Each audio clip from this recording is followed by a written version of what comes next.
আচ্ছা, inflammatory phase কি হয়? ইনফ্ল্যামেটরি ফেজে ধরেন আমার এই ফিঙ্গারে যদি একটা কাট ইনজুরি হয়, আমার এই ফিঙ্গারে ধরেন একটা কাট ইনজুরি হলো, এখন আমি কোনো প্রেশার ব্যান্ডেজ দিলাম না, কোনো ম্যানেজমেন্ট করলাম না, কোনো ওষুধ খেলাম না বা কোনো ট্রিটমেন্ট করলাম না, নর্মালি কতক্ষণ ব্লিডিং হবে? আমি কোনো যদি ম্যানেজমেন্ট না করি কতক্ষণ ব্লিডিং হবে? ব্লিডিং টাইম কতক্ষণ? যদি কোনো বিটিসিটি প্রলং না থাকে, একটা নর্মাল মানুষের ব্লিডিং টাইম হলো 2 to 6 মিনিটস। নর্মালি ব্লিডিং হওয়ার কথা 2 থেকে 6 মিনিট, এতক্ষণ ব্লিডিং হওয়ার কথা নর্মালি 2 থেকে 6 মিনিট। তারপর ব্লিডিংটা আস্তে আস্তে বন্ধ হয়ে যাবে। কিভাবে বন্ধটা হয়? ব্লিডিংটা যে স্টপ হয় কিভাবে? ভেসোকনস্ট্রিকশনের মাধ্যমে। ভেসোকনস্ট্রিকশনের মাধ্যমে ব্লিডিংটা স্টপ হচ্ছে। কিভাবে ভেসোকনস্ট্রিকশন হচ্ছে? সেখানে ক্লট ফরমেশন হচ্ছে অথবা স্ক্যাব ফরমেশন হচ্ছে। এই দেখেন আমি আপনাদের এই যে দেখেন, এই যেখানে এই যে স্ক্যাব ফরমেশন হচ্ছে, যে এই যে এটা স্ক্যাব ফরমেশন, এটা কি আমরা বলতেছি কোন কোন বইয়ে স্ক্যাব লেখা আছে, কোথাও ক্লট লেখা আছে, যেটাই হোক এই যে ক্লট ফরমেশন, হ্যাঁ এই যে ক্লট ফরমেশন, এই ক্লট ফরমেশন হচ্ছে, স্ক্যাব ফরমেশন হচ্ছে, যার মাধ্যমে আপনার ব্লিডিং ভেসোকনস্ট্রিকশনের মাধ্যমে ব্লিডিংটা বন্ধ হয়ে যাচ্ছে। এই যে আপনার আঙ্গুলে আপনার কেটে গেল, এই যে ক্লট ফরমেশন হলো বা এই যে ক্লট ফরমেশন স্ক্যাব ফরমেশনের মাধ্যমে ব্লিডিংটা স্টপ হলো, ঠিক আছে। ইন দ্য মিন টাইম আমাদের বডিতে কি হচ্ছে? ইন দ্য মিন টাইম আমাদের বডিতে কি হচ্ছে? বডিতে কি হচ্ছে সেটা বলতেছি, কিন্তু এর আগে একটা জিনিস বলি। এই যে ক্লট ফরমেশন হচ্ছে বা স্ক্যাব ফরমেশন হচ্ছে, এটার অ্যাডভান্টেজ কি? আল্লাহ তাআলা আমাদেরকে এই যে ব্লিডিংটা যে বন্ধ হচ্ছে এই যে ক্লটের মাধ্যমে বা স্ক্যাবের মাধ্যমে, এটা কারণটা আছে। এই ক্লট ফরমেশন বা স্ক্যাব ফরমেশন হওয়ার কারণে এই যে একটা সারফেসটা যে আছে আপনার যে কেটে গেছে, এই যে সারফেসটা, এই সারফেসটা কখনো ডিহাইড্রেশন হবে না। এই সারফেসটা কখনো ডিহাইড্রেটিং হবে না, কখনো ডিহাইড্রেশন দেখা যাবে না এই সারফেসটার মাধ্যমে। কারণটা হলো এই যে ক্লট ফরমেশন বা স্ক্যাব ফরমেশন হচ্ছে, ওরা প্রিভেন্ট ডিহাইড্রেশন, ওরা ডিহাইড্রেশনটা প্রিভেন্ট করবে in around the wound surface, ঠিক আছে। আচ্ছা, এই যে স্ক্যাব ফরমেশন বা ক্লট ফরমেশনের মাধ্যমে আপনার ব্লিডিংটা বন্ধ হচ্ছে, ইন দ্য মিন টাইম আমাদের বডিতে যে প্লাটিলেট আছে, আপনাদের ব্লাড ফিজিওলজিতে আমি জানি যে প্লাটিলেটটা পড়ানো হয়েছে। প্লাটিলেটের গ্র্যানিউলস থেকে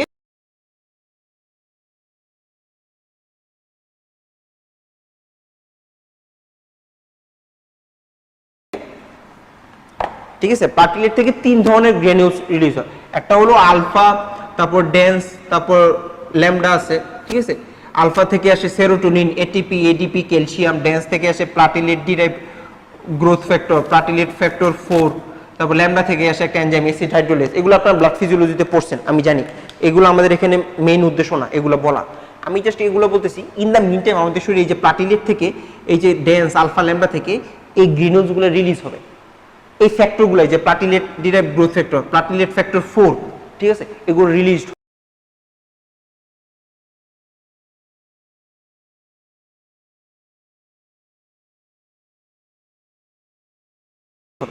এগুলা এই যে এই উন্ড সারফেসে আপনার রিলিজড হবে। রিলিজড হয়ে এগুলোর কাজটা কি? এগুলো প্রত্যেকটা কাজ করবে হলো এগুলা কেমোটেকটিক ফ্যাক্টর হিসেবে কাজ করবে। কি হিসেবে কাজ করবে? ওরা কেমোটেকটিক ফ্যাক্টর হিসেবে কাজ করবে। কেমোটেকটিক ফ্যাক্টরের কাজটা কি আপনার ইনফ্লামেশন ক্লাসে পড়ছেন, আমি জানি। ওরা সারাউন্ডিং যে ইনফ্লামেটরি সেলগুলো আছে, সারাউন্ডিং যে ইনফ্লামেটরি সেলগুলো আছে সবগুলাকে অ্যাট্রাক্ট করবে, সবগুলাকে অ্যাট্রাক্ট করবে। সারাউন্ডিং যে ইনফ্লামেটরি সেলগুলো আছে, এই যে সারাউন্ডিং যে ইনফ্লামেটরি সেলগুলো আছে সবগুলো অ্যাট্রাক্ট করবে। এই যে ব্লু যে দেখতেছেন পার্পল কালার যে লাগতেছে এই সেলগুলা, এগুলো হলো নিউট্রোফিল। উইদিন 24 আওয়ার, প্রথম দিনের মাঝে, প্রথম 24 ঘন্টার মাঝে উইদিন 24 আওয়ার এই যে নিউট্রোফিল চলে আসবে। নিউট্রোফিল চলে আসলো 3 দিনের মাথায়, প্রথম একদিনে উইদিন 24 আওয়ার মাঝে এই নিউট্রোফিলগুলো চলে আসবে। 3 দিনের মাথায় এই যে ম্যাক্রোফেজ, এই যে ম্যাক্রোফেজ নিউট্রোফিলকে বলবে তোদের কাজ হয়ে গেছে ভাই, তোমরা সরে যাও, এখন আমরা আসি। এই যে ম্যাক্রোফেজ চলে আসবে।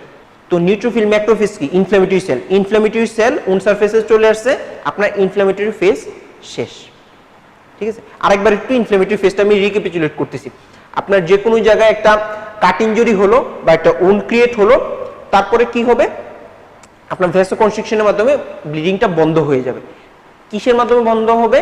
ইদার বাই ক্লট ফরমেশন হবে, তারপর স্ক্যাব ফরমেশনের মাধ্যমে আপনার ব্লিডিংটা বন্ধ হচ্ছে। এই ক্লট ফরমেশন বা স্ক্যাব ফরমেশনের অ্যাডভান্টেজটা কি? ইট প্রিভেন্টস ডিহাইড্রেশন, ঠিক আছে। এই ক্লট ফরমেশন বা স্ক্যাব ফরমেশনের মাধ্যমে আপনার ব্লিডিংটা বন্ধ হলো। ইন দ্য মিন টাইম প্লাটিলেটের এই যে আলফা, ডেন্সা, ল্যামডা থেকে গ্র্যানিউলস থেকে এই ফ্যাক্টরগুলো রিলিজ হবে। ঠিক আছে? এই ফ্যাক্টরগুলো রিলিজ হওয়ার পরে এই প্রত্যেকটা ফ্যাক্টর কি হিসেবে কাজ করবে? কেমো অ্যাট্রাক্টেন্ট বা কেমোট্যাকটিক ফ্যাক্টর হিসেবে কাজ করবে। ওরা কাদেরকে অ্যাট্রাক্ট করবে? সারাউন্ডিং ইনফ্ল্যামেটরি সেল, আশেপাশে যত ইনফ্ল্যামেটরি সেলগুলো আছে ওদেরকে বলবে ভাই আসো, এখানে একটা উন্ড হয়েছে, এখানে একটা ইনজুরি হয়েছে, আমাদের এই জায়গাগুলোকে বাঁচাও, হ্যাঁ আমাদের এই জায়গাগুলোকে হিল করতে হবে, তাড়াতাড়ি তোমরা এখানে আসো। তো উইদিন 24 আওয়ার, একদিনের মাঝে কোন সেলটা চলে যাবে? নিউট্রোফিল। নিউট্রোফিল থাকবে এখানে 3 দিন পর্যন্ত। 3 দিনের মাথায় ম্যাক্রোফেজ বলবে তোমাদের কাজ শেষ, তোমরা এখন সরো। ম্যাক্রোফেজ গিয়ে জায়গা দখল করে নেবে। ইনফ্ল্যামেটরি সেল উন্ড সারফেসে চলে আসছে, আমাদের ইনফ্ল্যামেটরি ফেজ শেষ। ঠিক আছে, এই হলো ইনফ্ল্যামেটরি ফেজ। এটা আপনার গ্রানুলেশন টিস্যুর কথা বলেন, হিলিং এর কথা বলেন, যে কোনো জায়গায় ইনফ্ল্যামেটরি ফেজ কি সেম। এটা হলো ইনফ্ল্যামেটরি ফেজ আমাদের শেষ। তারপর 2 নাম্বার ফেজ কিটা কোনটা বলেছিলাম? সেটা হলো ক্লিয়ারেন্স ফেজ। প্রত্যেকটা ফেজে যা হবে ভাইয়া তার উপরই এই ফেজগুলোর নামকরণ করা হয়েছে। প্রত্যেকটা ফেজে যা হবে ওইটার উপরে ভিত্তি করেই সেই ফেজটা নামকরণ করা হয়েছে। এর নাম কি? Clearance phase. আচ্ছা, ক্লিয়ারেন্স ফেজ, ক্লিয়ারেন্স ফেজটা কি? এখন আপনার কাছে আপনি যখন ইমার্জেন্সিতে কাজ করতেছেন,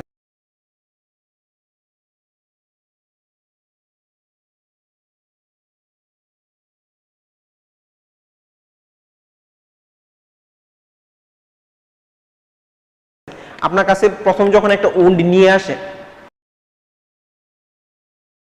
আপনার কাছে প্রথম যখন একটা উন্ড নিয়ে আসে, আপনি উন্ডের কালার টেক্সচার আপনি যেরকম দেখেন, 7-8 দিন পরে আমরা ড্রেসিং করার পরে উন্ডটার চেহারাটা কি ওরকম থাকে? উন্ডটা দেখতে অনেকটা হেলদি লাগে না?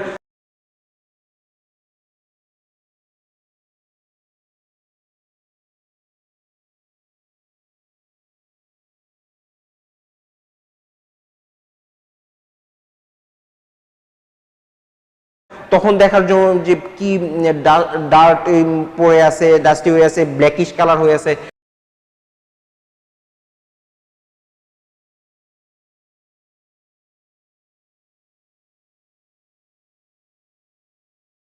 আপনি ড্রেসিং করতেছেন রেগুলারলি, তারপর কি একটা পিঙ্কিশ রেড কালার চলে আসছে, এটা কারণটা কি? ঠিক আছে, উনটা অনেক হেলদি দেখা যায়, কারণটা কি? এই ক্লিয়ারেন্স ফেজের কারণে। আপনি ওই যে ইনফ্ল্যামেটরি ফেজে যে নিউট্রোফিল গেছে, নিউট্রোফিল কিছু এনজাইম রিলিজ করবে, ঠিক আছে, কিছু ক্যাটালাইটিক এনজাইম চলে আসবে উন সারফেসে, কিছু ক্যাটালাইটিক এনজাইম চলে আসবে, নিউট্রোফিল কিছু এনজাইম রিলিজ করবে। এই এনজাইমগুলোর কাজগুলো কি? এই এনজাইমগুলোর কাজগুলো কি? এই এনজাইমগুলোর কাজ হলো ওই উন সারফেসে যত টিস্যু ডেব্রিস আছে, যত ডেড টিস্যু আছে সবগুলোকে ক্লিয়ার করে ফেলবে। যত টিস্যু ডেব্রিস আছে, যত ডেড টিস্যু আছে সবগুলা কি করবে? ক্লিয়ার করে ফেলবে উন সারফেস থেকে। ঠিক আছে, এই কারণে এই ফেজটাকে বলা হয় ক্লিয়ারেন্স ফেজ। তার মধ্যে ক্লিয়ারেন্স ফেজ এতটুকুই। ওই যে উইদিন 24 আওয়ার যে নিউট্রোফিল চলে আসতেছে, ওরা এসে কিছু এনজাইম রিলিজ করবে, কিছু ক্যাটালাইটিক এনজাইম চলে আসবে, ওরা এসে উন সারফেস থেকে যত টিস্যু ডেব্রিস আছে, যত ডেড টিস্যু আছে সবগুলোকে ক্লিয়ার করে ফেলবে। ঠিক আছে, এই কারণে এই ফেজটাকে বলা হচ্ছে ক্লিয়ারেন্স ফেজ। ঠিক আছে, এই ফেজটাকে বলা হচ্ছে ক্লিয়ারেন্স ফেজ। এই হলো আমাদের ক্লিয়ারেন্স ফেজ। আচ্ছা, সবার শেষের ফেজ, সেটাকে আমরা কি বলতেছিলাম? Phase of growth. Phase of growth বলতেছিলাম। What is phase of growth? Phase of growth হলো গ্রানুলেশন টিস্যুর একটা ইম্পর্টেন্ট কম্পোনেন্টের নাম, একটা ঘটনা আমরা পড়েছিলাম যে ক্যারেক্টারিস্টিক্সে, ইজিলি ব্লিডস অন টাচ। কেন ব্লিডস অন টাচ? এটা কালারটা কেন পিঙ্ক? কারণ প্রলিফারেশন অফ ব্লাড ভেসেল ঘটে, মানে ব্লাড ভেসেলের গ্রোথ হচ্ছে, তাকে আমরা কি বলতেছি? এনজিওজেনেসিস। আরেকটা গ্রানুলেশন টিস্যুর মোস্ট ইম্পর্টেন্ট কম্পোনেন্ট আছে, সেটার নাম হলো এই যে সবার উপরে যেটা লেখা আছে, কি মোস্ট ইম্পর্টেন্ট কম্পোনেন্ট বা সবচেয়ে বেশি থাকে আর কি, মোটামুটি কি সবচেয়ে বেশি কোনটা থাকে? ফাইব্রোব্লাস্ট। তাহলে কিসের কিসের গ্রোথ হচ্ছে ভাইয়া? ফাইব্রোব্লাস্টের গ্রোথ হচ্ছে, ব্লাড ভেসেলসের গ্রোথ হচ্ছে। ফাইব্রোব্লাস্টের গ্রোথ হচ্ছে, ব্লাড ভেসেলসের গ্রোথ হচ্ছে। ফাইব্রোব্লাস্টের গ্রোথকে আমরা কি বলতেছি? ফাইব্রোজেনেসিস। দেখেন এখানেও জেনেসিস আছে, ঠিক আছে। আচ্ছা, ব্লাড ভেসেলসের গ্রোথটাকে আমরা কি বলতেছি? এনজিওজেনেসিস। এখানেও জেনেসিস আছে। আচ্ছা, ফাইব্রোব্লাস্টের গ্রোথটাকে আমরা বলতেছি ফাইব্রোজেনেসিস, ব্লাড ভেসেলসের গ্রোথটাকে আমরা বলতেছি এনজিওজেনেসিস। ঠিক আছে, এটাই হলো granulation tissue growth phase, 1 ফাইব্রোজেনেসিস, 2 angiogenesis. এই হলো গ্রানুলেশন টিস্যুর phases of granulation tissue formation অথবা steps of granulation tissue formation, ঠিক আছে? Inflammatory phase, clearance phase, phase of growth. Inflammatory phase, clearance phase, phase of growth. Inflammatory ফেজটা clear হয়েছে, আশা করি তিনটা ফেজে আশা করি আপনাদের ক্লিয়ার হয়ে যাওয়ার কথা, কিন্তু এই ফেজটা নিয়ে কিছু কোয়েশ্চেন আসতে পারে। কিভাবে কোয়েশ্চেন আসে সেটা আমি উন্ড হিলিং এর ফেজে গিয়ে আমি ধরবো বা বলবো আর কি, এখন বলে দিলে লাভ নাই। আচ্ছা, গ্রোথ ফেজটা কি? ফাইব্রোজেনেসিস আর অ্যাঞ্জিওজেনেসিস। অ্যাঞ্জিওজেনেসিস নিয়ে আরেকটা কথা বলি, এটা কি গ্রোথ অফ ব্লাড ভেসেলস, তাই তো? ব্লাড ভেসেলসের গ্রোথ ভাই দুই ভাবে হতে পারে। কি দুই ভাবে হতে পারে? একটা হলো ধরেন নতুন একটা ব্লাড ভেসেলস, একটা আর্টারি বা ভেন, নতুন একটা ব্লাড ভেসেলস ফর্মেশন হয়েছে, গ্রোথ হয়েছে।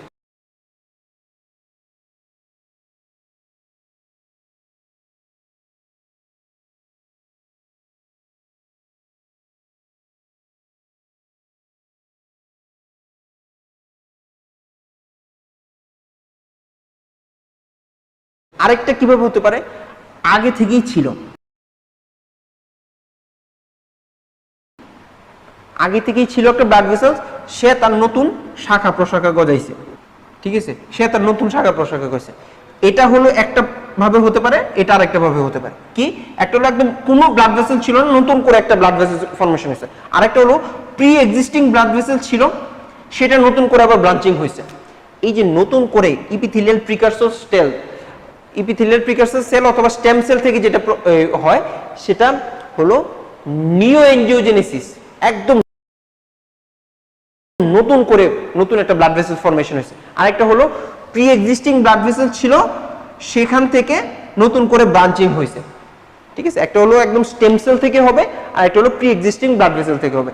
তো এনজিওজেনেসিস দুই ভাবে হতে পারে, একটা হলো ইপিথেলিয়াল প্রিকারসর সেল অথবা স্টেম সেল থেকে হতে পারে, অথবা প্রি এক্সিস্টিং ব্লাড ভেসেল থেকে হতে পারে।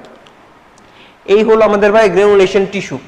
কন্টেন্ট পড়েছি, ক্যারেক্টারিস্টিক্স পড়েছি, কোথায় পাওয়া যায় কোথায় পাওয়া যায় না, আর হলো phases of granulation tissue formation. আমরা কোয়েশ্চেনও সলভ করে ফেলেছি গ্রানুলেশন টিস্যুর। আমরা এখন পরবর্তী টপিকসে চলে যাব। আচ্ছা, পরবর্তী টপিকসটা হলো এই চ্যাপ্টারের সবচেয়ে ইম্পর্টেন্ট টপিকস। এই কোয়েশ্চেনগুলো সবগুলো আপনাদের সলভ করে দেওয়া হয়েছে।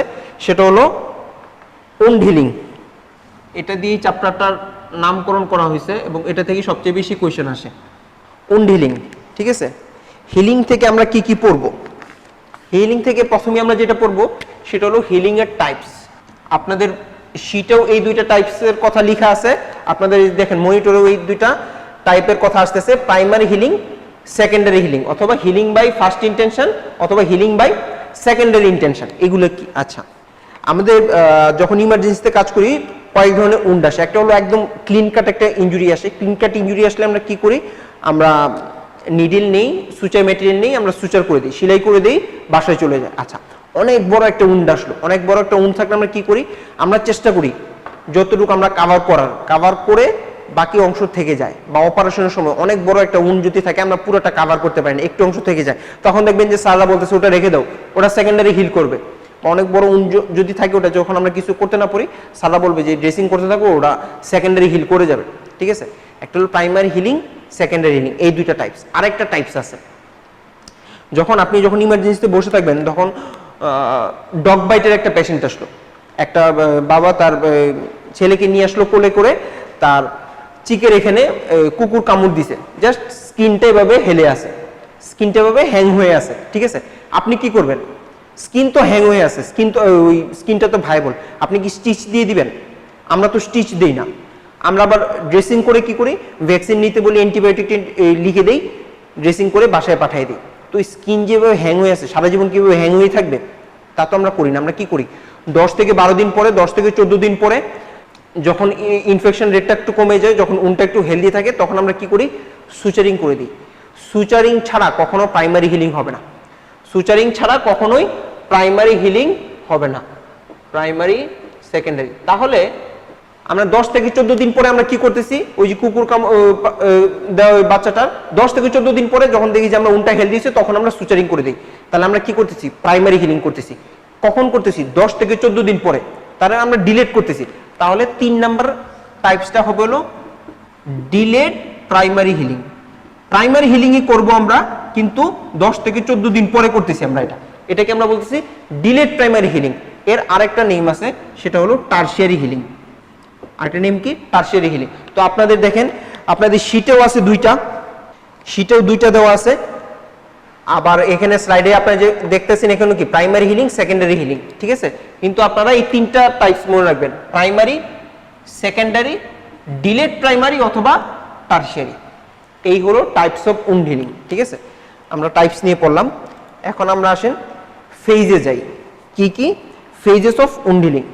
ফেজেও আপনাদের শীটে বইয়ে তিনটা ফেজের কথা মেইনলি বলা আছে। আমি একটু আগে বলেছিলাম আপনাদের গ্রানুলেশন টিস্যুর ফেজের সময়, ইনফ্ল্যামেটরি ফেজ, প্রলিফারেটিভ ফেজ আর হলো maturation phase. Inflammatory phase, proliferative phase আর হলো ম্যাচুরেশন ফেজ। আচ্ছা, এখন নতুন যে শীটটা আছে, নতুন শীটে আরো দুইটা ফেজের কথা সামনে এবং একদম সবার শেষে লেখা আছে। কি ফেজ দুইটা লেখা আছে? একটা হলো ল্যাক ফেজ আর একটা হলো wound contraction phase. Lag phase, একটা হলো উন্ড কন্ট্রাকশন ফেজ, ঠিক আছে? আমাদের নতুন শীটটাতে লিখে দিয়েছি, কিন্তু পুরাটা লিখিনি, অর্ধেক লিখছি। দেখেন, ল্যাক ফেজ আর উন্ড কন্ট্রাকশন ফেজ। তো আপনাদের মনের মাঝে কোশ্চেন থাকতে পারে, ভাই তাহলে কি ফেজ 5টা? কারণ আপনি তো 5টা লিখছেন, আপনি বলতেছেন 1 2 3, আবার শীটেও আপনি সামনে আবার শেষে ল্যাক ফেজ আর উন্ড কন্ট্রাকশন ফেজ লিখে দিয়েছেন শীটে, আবার এখন বলতে আছেন তাহলে কি ফেজ 5টা? না ভাই, ফেজ 3টাই। এই যে উন্ড, ইনফ্ল্যামেটরি, প্রলিফারেটিভ, ম্যাচুরেশন। তাহলে এবার ল্যাক ফেজ আর উন্ড কন্ট্রাকশন ফেজটা কি? আসেন ল্যাক ফেজ আর উন্ড কন্ট্রাকশন ফেজটা কি সেটা নিয়ে আমরা একটু আলোচনা করি। যখন কোনো উন্ড, একটা সার্জিক্যালি ইনসাইজড উন্ড বা ক্লিন কাট উন্ড যখন আসবে আমাদের কাছে, আমরা যখন সেটা সুচারিং করে দিচ্ছি, প্রাইমারি হিলিং করতেছে, ওই উন্ডটাতে উন্ড কন্ট্রাকশন হওয়ার সম্ভাবনা খুবই কম। উন্ড কন্ট্রাকশন হওয়ার সম্ভাবনা খুবই কম। আচ্ছা, এই হলো প্রাইমারি হিলিং এর কথা বললাম। আরেকটা হিলিং এর কথা যদি ধরি, সেকেন্ডারি হিলিং। সেকেন্ডারি হিলিং হলো যে অনেক বড় একটা উন্ড আপনি রেখে দিচ্ছেন, যে ও সেকেন্ডারি হিল করবে, আপনি ওরে কোনো সুচারিং করতেছেন না, কিছু কাভারিং করতেছেন না।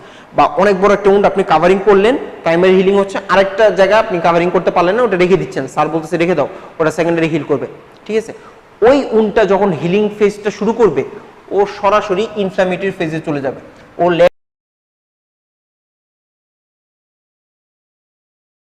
ফেজ পাবে না, ও সরাসরি ইনফ্ল্যামেটরি ফেজ দিয়ে তার হিলিংটা শুরু হবে। তার মানে lag phase present in only primary healing, only primary healing. আর যেই উনটা আপনি কি আমি আগেই বলেছিলাম, যেই উনটা আপনি সরাসরি আপনি আপনি সুচারিং করে দিচ্ছেন, ক্লিন কার্টুন আপনি ওয়াশ দিয়ে সাথে সাথে সুচারিং করে দিচ্ছেন, ওই উনটাতে কি হবে? উন কন্ট্রাকশনের সম্ভাবনা খুবই কম। তার মানে wound contraction phase present in only secondary healing. Lag ফেজটা শুধু প্রাইমারি হিলিং এ পাওয়া যায়, আর উন কন্ট্রাকশন ফেজটা শুধুমাত্র সেকেন্ডারি হিলিং এ পাওয়া যায়। তো আপনাদের শীটে যখন লেখা আছে দেখেন লেগ ফেজ লেখা আছে, আমি একটা স্টার দিয়ে দিয়েছি, নিচে আবার উন কন্ট্রাকশন ফেজ, আবার অনলি ইন, কিন্তু কোথায় পাওয়া যায় সেটা আমি লিখে দেইনি শীটে। সুতরাং লেগ ফেজের পাশে যেখানে লেখা আছে অনলি ইন, সেখানে কি লিখবেন? Lag phase only in primary healing, wound contraction phase only in secondary healing. শীটটাকে পরিপূর্ণতা দান করবেন আপনারা, ঠিক আছে? তার মানে আমাদের এই প্রাইমারি হিলিং, সেকেন্ডারি হিলিং সবগুলা মিলিয়ে দুইটাতেই কমন ফেজ কয়টা? এই যে তিনটা। আমাদের এই তিনটা ফেজ আমাদের ভালো করে জানতে হবে। কি কি? ইনফ্ল্যামেটরি ফেজ, প্রলিফারেটিভ ফেজ আর হলো ম্যাচুরেশন ফেজ। এখন পরীক্ষার জন্য যদি বলেন ভাই যে কোনটা পরীক্ষার জন্য সবচেয়ে বেশি ইম্পর্টেন্ট, এটা হলো infinity star, proliferative phase. Inflammatory phase হলো 3 স্টার। কিভাবে কোশ্চেন আসে আমি বলে দিচ্ছি। ইনফ্ল্যামেটরি ফেজ কিন্তু আমাদের পড়া হয়ে গেছে, ওই গ্রানুলোসার টিস্যু ইনফ্ল্যামেটরি ফেজ, এই wound healing inflammatory phase same. তাহলে আমাদের ইনফ্ল্যামেটরি ফেজ পড়া শেষ। বাকি আছে দুইটা ফেজ, প্রলিফারেটিভ ফেজ, হ্যাঁ, আর ম্যাচুরেশন ফেজ। এখন আমরা কি পড়বো? Proliferative phase. এটা হলো ইনফিনিটি স্টার। এই প্রলিফারেটিভ ফেজে কি কি হয় বা প্রলিফারেটিভ ফেজের ক্যারেক্টারিস্টিক্স আমি এখন বলবো, 5টা ক্যারেক্টারিস্টিক। এই 5টা ক্যারেক্টারিস্টিক্স আমি এখানে লিখে দিচ্ছি, আপনার বাসায় এটা লিখবেন, অবশ্যই খাতায় লিখেন বা শীটে লিখেন, যেখানে লিখে লিখবেন। এটা ইনফিনিটি স্টার, আবার আমি বলতেছি কেন ইনফিনিটি স্টার, কিভাবে কোশ্চেন আসে সেটা বলে দিচ্ছি। আচ্ছা, প্রথমে কি বলছি? Proliferative phase. আমি তো আগে বলছি যে ফেজের ভিতরে যা যা ঘটবে সেটা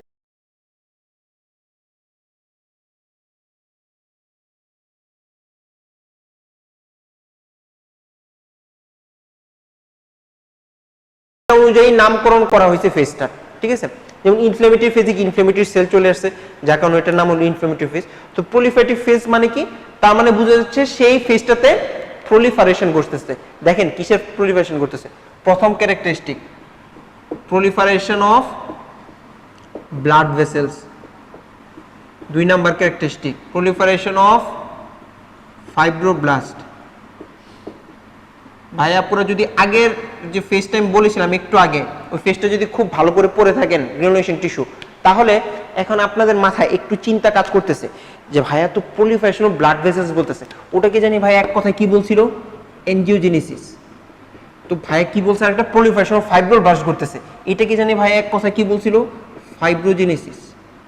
এখন আমি আপনাদের কাছে ক্লাসে সামনে থাকলে আমি এই কোয়েশ্চেনটা ধরতাম, এখন তো ধরতে পারতেছি না। দেখেন ওন সারফেসে কি দেখা যাচ্ছে, এনজিওজেনেসিস দেখা যাচ্ছে। আপনার ওন সারফেসে কি দেখা যাচ্ছে, ফাইব্রোজেনেসিস দেখা যাচ্ছে। এখন বলুন তো ওন সারফেসে কি দেখা যাবে, এখন ওন সারফেসে বা ওনটাতে কি দেখা যাবে, এনজিওজেনেসিস হচ্ছে, ফাইব্রোজেনেসিস ঘটতেছে, তাহলে ওন সারফেসে এখন কি দেখা যাবে? আমি জানি আপনারা সবাই এটা আনসারটা জানেন।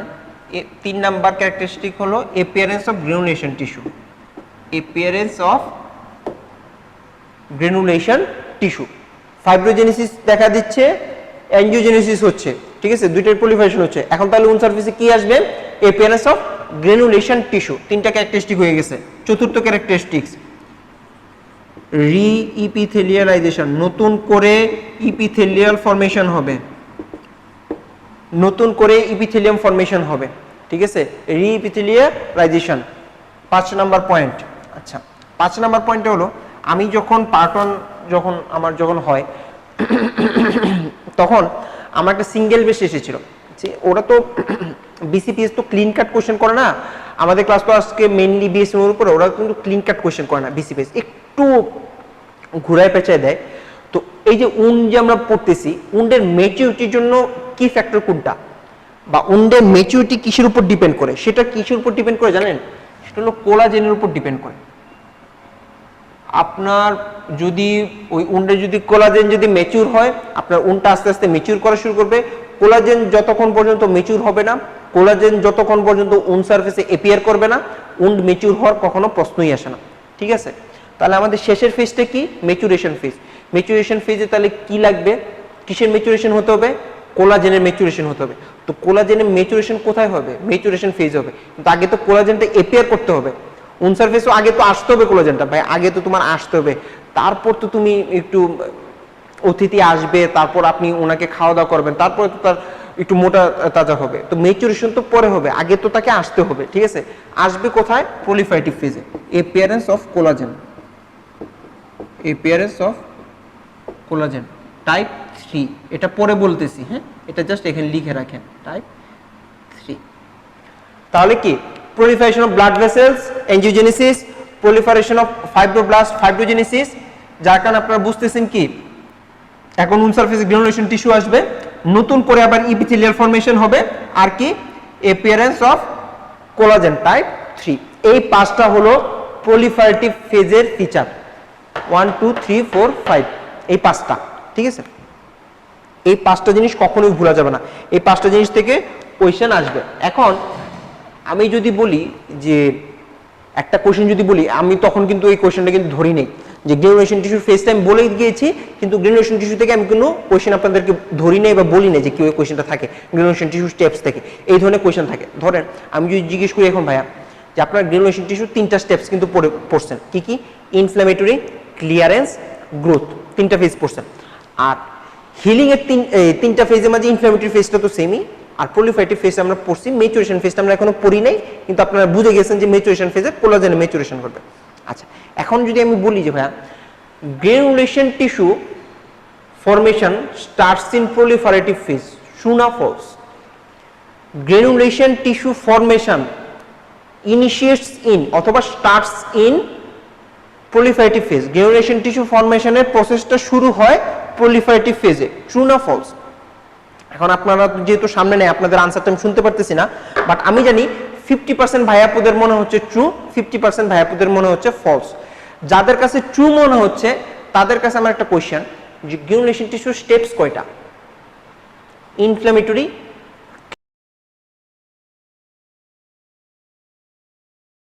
Clearance, growth. প্রলিফারেটিভ ফেজে কোন ফেজটা হচ্ছে দেখেন তো, এই যে এগুলা কি phase? Granulation tissue growth phase. Inflammatory phase আর ক্লিয়ারেন্স ফেজ তো আগেই হয়ে যাচ্ছে। কোন ফেজে হচ্ছে? উন্ডিলিং এর কোন ফেজের সাথে মিলে যাচ্ছে? ইনফ্ল্যামেটরি ফেজের সাথে। তার মানে উন্ডিলিং এর ইনফ্ল্যামেটরি ফেজ আর granulation tissue inflammatory phase same. তারপর গ্রানুলেশন টিস্যু ক্লিয়ারেন্স ফেজ হচ্ছে। আর দেখেন এই যে গ্রানুলেশন টিস্যু এই যে গ্রোথ ফেজ, এটা কোথায় হচ্ছে? উন্ডিলিং এর প্রলিফারেটিভ ফেজে। তার মানে গ্রানুলেশন টিস্যু ফরমেশন শুরু হয় ইনফ্ল্যামেটরি ফেজে উন্ডিলিং এর, শেষ হয় প্রলিফারেটিভ ফেজে। ঠিক আছে, গ্রানুলেশন টিস্যু ফরমেশনটা শুরু হয় ইনফ্ল্যামেটরি ফেজে, শেষ হচ্ছে কোথায়? শেষ কি হয়? গ্রোথ দিয়ে শেষ হয় না? ব্লাড ভেসেলসে গ্রোথ দিয়ে শেষ হচ্ছে না? ফাইব্রোব্লাস্টে গ্রোথ দিয়ে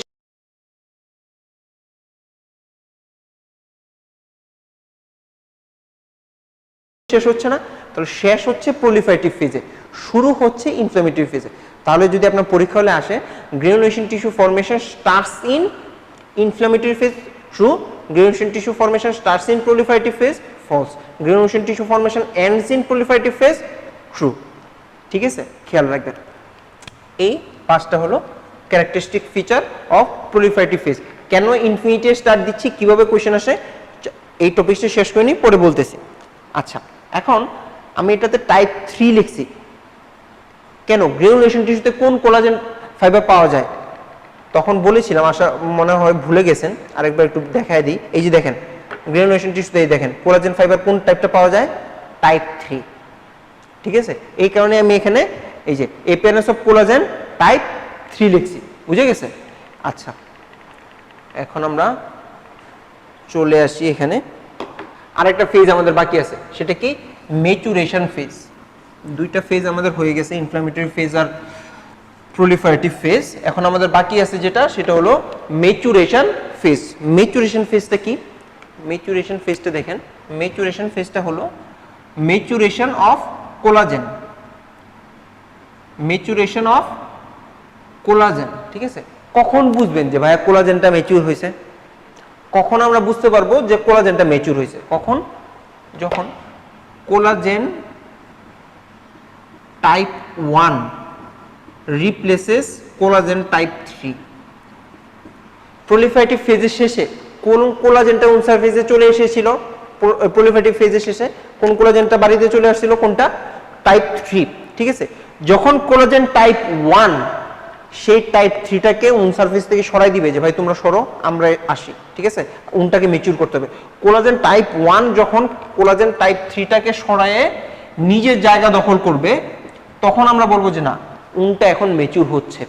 ঠিক আছে, অ্যাট লিস্ট কোলাজেন 3 যদি 3 ভাগ থাকে, কোলাজেন 1 অ্যাট লিস্ট 12 ভাগ আসতে হবে। মানে কি? অনুপাত যদি করি 1:4, কোলাজেন 1 অ্যাট লিস্ট কোলাজেন 3 তুলনায় 4 গুণ আসতে হবে। আপনি যখন দেখবেন হিস্টোরিতে, যখন দেখবেন যে collagen type 1 at least collagen type 3 তুলনায় 4 গুণ বেশি আসছে উন সারফেসে, তখন আপনি বলতে পারবেন যে উনটা ম্যাচিউর হয়ে গেছে। আপনি দেখলেন যে কোলাজেন টাইপ 1 রিপ্লেস করতেছে কোলাজেন টাইপ 3 কে, আপনি তখন কি বলবেন? উনটা ম্যাচিউর শুরু হয়েছে। যখন দেখতে পারবেন যে কোলাজেন টাইপ 1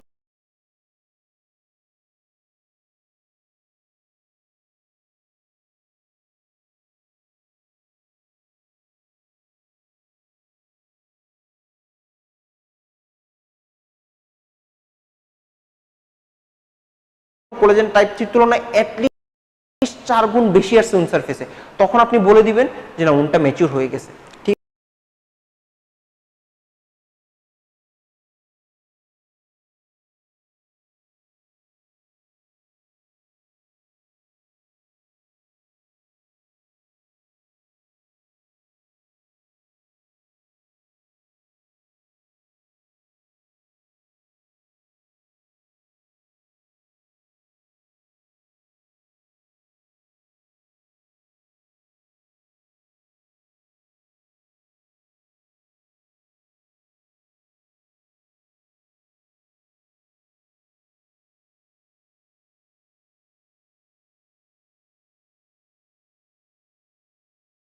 ঠিক আছে, এই হলো ফেজেস অফ উন্ড হিলিং। এই হলো phases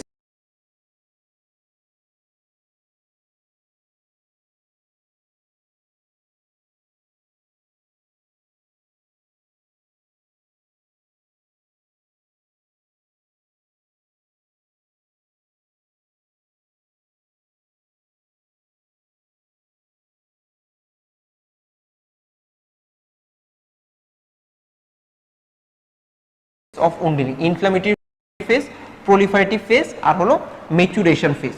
এখন দেখেন আপনাদের এই যে দেখেন স্লাইডে এই যে দেখেন কিভাবে দেওয়া আছে within 24 hour, day 3, day 5, second week, by the end of first month.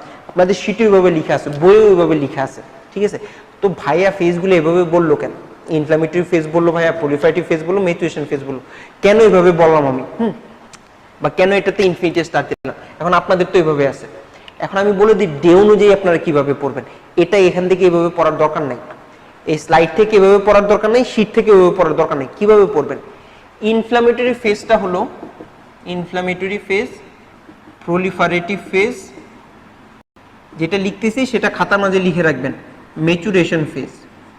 বইয়ে বলা আছে উন্ড হওয়ার পর থেকে ইমিডিয়েটলি থেকে up to day 3, day 3 first half, day 3 first half পর্যন্ত বলে কি inflammatory phase. Day 3 first half পর্যন্ত কি বলে ইনফ্লামেটরি ফেজ। ডে 3 থেকে কোন বইয়ে লেখা আছে ভাই থার্ড উইক, কোন বইয়ে লেখা আছে ফোর্থ উইক, কোন বইয়ে লেখা আছে 1 মান্থ। এখন ফোর্থ উইক মানে কি 28 দিন, ঠিক আছে? 1 মান্থ মানে কি 30 দিন। তো 28 দিন আর 30 দিনের মাঝে 28 দিন আর 30 দিনের মাঝে খুব বেশি কিন্তু একটা মানে ফারাক নাই, ঠিক আছে?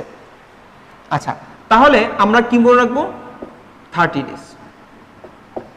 তাহলে ইমিডিয়েটলি থেকে উন্ড হওয়ার পর থেকে ইমিডিয়েটলি থেকে ডে 3 পর্যন্ত, ডে 3 ফার্স্ট পর্যন্ত, ডে 3 পর্যন্ত আমরা কি ইনফ্লামেটরি ফেজ। তৃতীয় দিন থেকে ডে 3 থেকে আপ টু 30 ডে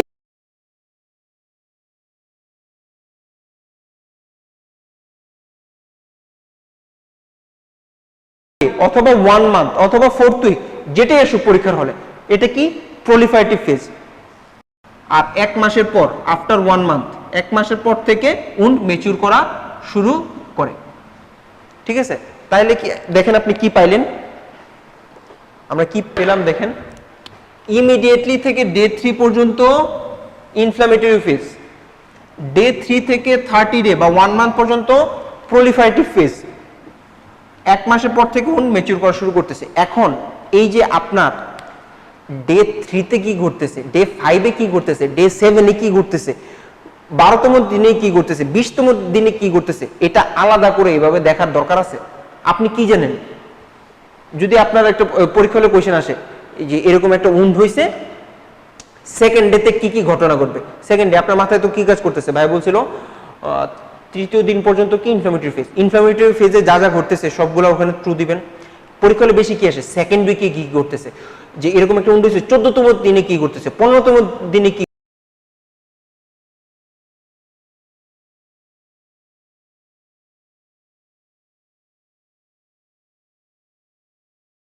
ঘটতেছে, এটা বেশি আসে পরীক্ষা হলে, ঠিক আছে? তার মানে কি 14তম দিন, 15তম দিন, 8ম দিন, 9ম দিন, ওগুলা কোন ফেজ? Proliferative phase. আপনার আলাদা করে যে ডে 5 এ কি ঘটতেছে, ডে 7 এ কি ঘটতেছে, 10 এ কি ঘটতেছে, 11 এ কি ঘটতেছে আপনার পড়ার দরকার নাই। সব এখানে কি ঘটতেছে প্রলিফারেটিভ ফেজ। একদম এই 25তম দিন এগুলোতে যাই আসুক আপনার কি কোনগুলো স্টেম ট্রু দিবেন, প্রলিফারেটিভ ফেজে যা যা লিখেছি সবগুলো ট্রু দিবেন। আর 1 মাসের পর থেকে ম্যাচুরেশন ফেজ। তাহলে আপনার ডে অনুযায়ী আলাদা করে পড়ার দরকার নাই, শুধুমাত্র এই ডে এই ডিউরেশনের এটা মনে রাখবেন। আর ফেজ আমি যেভাবে বলেছি inflammatory phase, proliferative phase, maturation phase, এভাবে খুব ভালো করে মনে রাখবেন।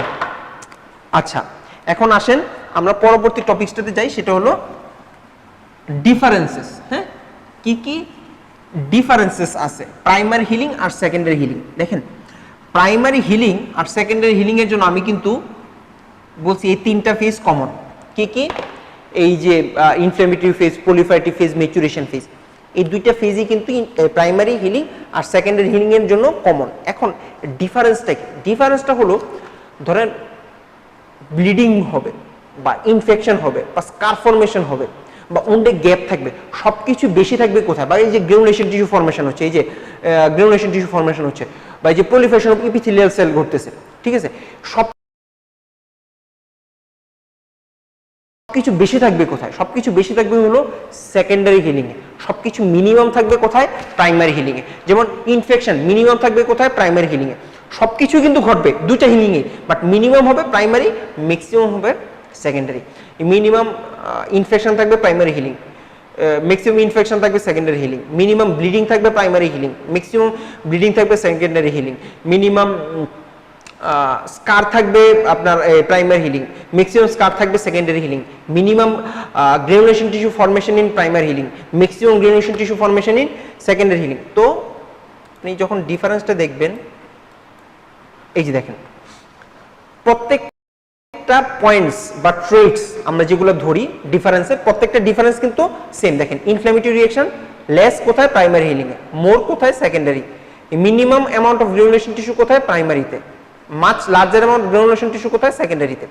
নোন কন্ট্রাকশন, কন্ট্রাকশন আমি আগে বলেছি ওই যে 5টা ফেজের যখন কথা বলেছিলাম। Minimum damage of tissue, minimum bleeding. Mark damage of tissue, more bleeding, secondary. Heal quickly, it takes time to heal. Small scar, large scar. No infection, infection may be present. তার মানে পয়েন্ট সবগুলোতেই দুইটাতেই থাকবে, প্রাইমারিতে minimum, সেকেন্ডারিতে maximum, ঠিক আছে। এই পার্থক্যটা আশা করি আপনাদের ফেজগুলো যদি পড়ে ফেলেন, এই পার্থক্যটা আশা করি আপনাদের খুবই ইজি লাগবে, ঠিক আছে। আচ্ছা, এখন আমরা ফ্যাক্টরসে যাব। ফ্যাক্টরসে যাওয়ার আগে আমরা একটু হিলিং থেকে যেগুলো কোশ্চেন এসেছে এখন পর্যন্ত আমরা একটু এগুলো পড়ার চেষ্টা করব, ঠিক আছে। Wound healing by secondary intention. কখন কখন সেকেন্ডারি ইন্টেনশন করবে?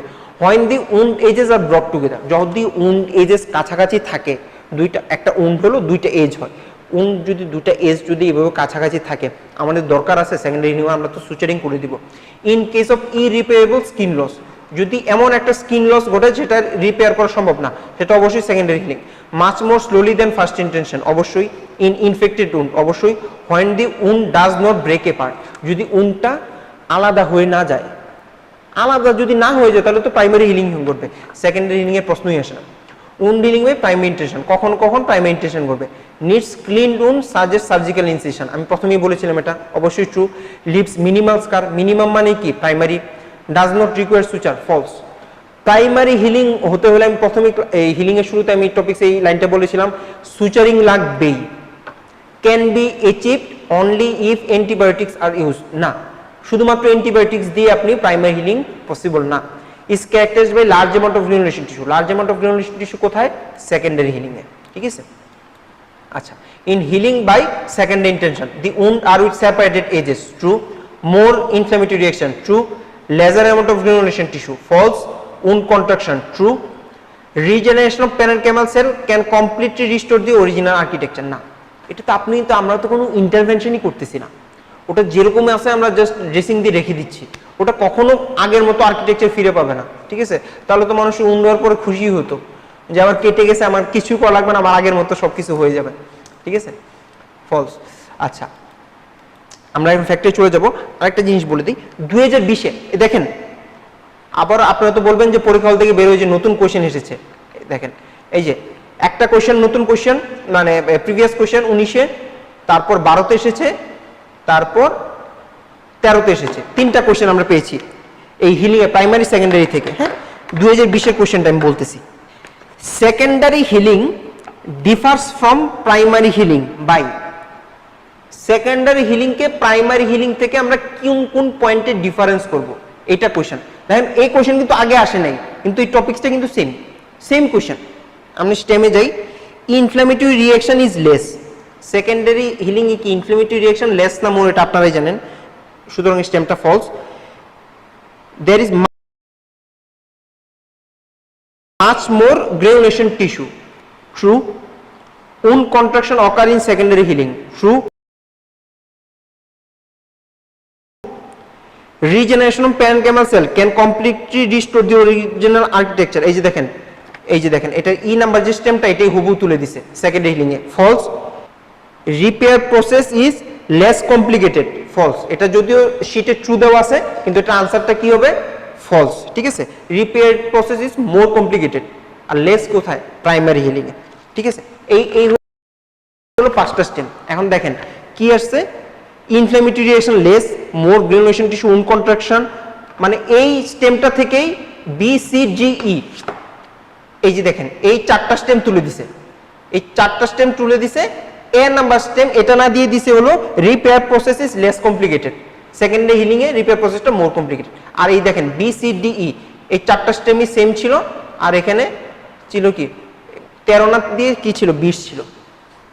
এই হলো নতুন কোশ্চেন এসেছে, এই একটা স্টেম খালি নতুন দিছে, আর পুরোটা কোশ্চেনই সেম। তারপর আপনারা বাইরে থেকে বেরোয় কি বলবেন যে ভাই কোশ্চেন নতুন হয়েছে। আমরা যদি প্রিভিয়াস কোশ্চেনগুলো খুব ভালো করে পড়ে থাকি, টপিকসগুলো যদি খুব ভালো করে, বেসিকটা যদি খুব ভালো করে নিয়ে রাখি, কোশ্চেন আপনার নতুন ফেস হওয়ার সম্ভাবনা খুবই কম, ঠিক আছে। আচ্ছা, আমরা এখন ফ্যাক্টরসে চলে যাই, যেটা ইনফিনিটিয়াস স্টার আমাদের নতুন শীটের কত 13 নম্বর পেজে আছে। এই শীটের উপরে নিচে যে কোনো জায়গায় আপনি ইনফিনিটিয়াস স্টার দিতে পারেন, ঠিক আছে।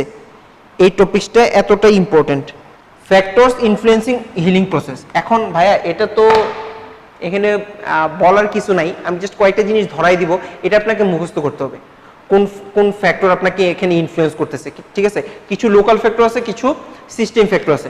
যেমন আমি বলি লোকাল ফ্যাক্টর, এই যে দেখেন প্রথমেই যেটা আছে infection, most important cause of delayed wound healing, local factor. আপনি যদি খালেক স্যারের বইটা বের করেন প্যাথোলজি, এই ইনফেকশনটা is acts both as a local factor and a system factor. Systemic infection হলে আপনার উন্ড হিলিং ডিলেড হবে না, অবশ্যই ডিলেড হবে। তাহলে ইনফেকশনটা কি সাথে সাথে লোকাল ফ্যাক্টর এবং সিস্টেম ফ্যাক্টর। তারপর কি location, size and type of wound, এটাও ফ্যাক্টর। কারণটা কি, আপনার পায়ে একটা ইনজুরি হলো, আপনার ফেসে একটা ইনজুরি হলো, কোনটা তাড়াতাড়ি হিল করবে, ফেসেরটা হিল করবে। কারণ কি, ফেসেরটাতে ব্লাড সাপ্লাই বেশি, সাইজ ছোট উন্ড, স্মল উন্ড তাড়াতাড়ি হিল করবে লার্জার উন্ড থেকে, ঠিক আছে, অবশ্যই সাইজ। ওটা কি ক্লিন উন্ড নাকি ডার্টি উন্ড, সেটাও ওটাই, একটা ক্লিন উন্ড তাড়াতাড়ি হিল করবে একটা ডার্টি উন্ডের থেকে।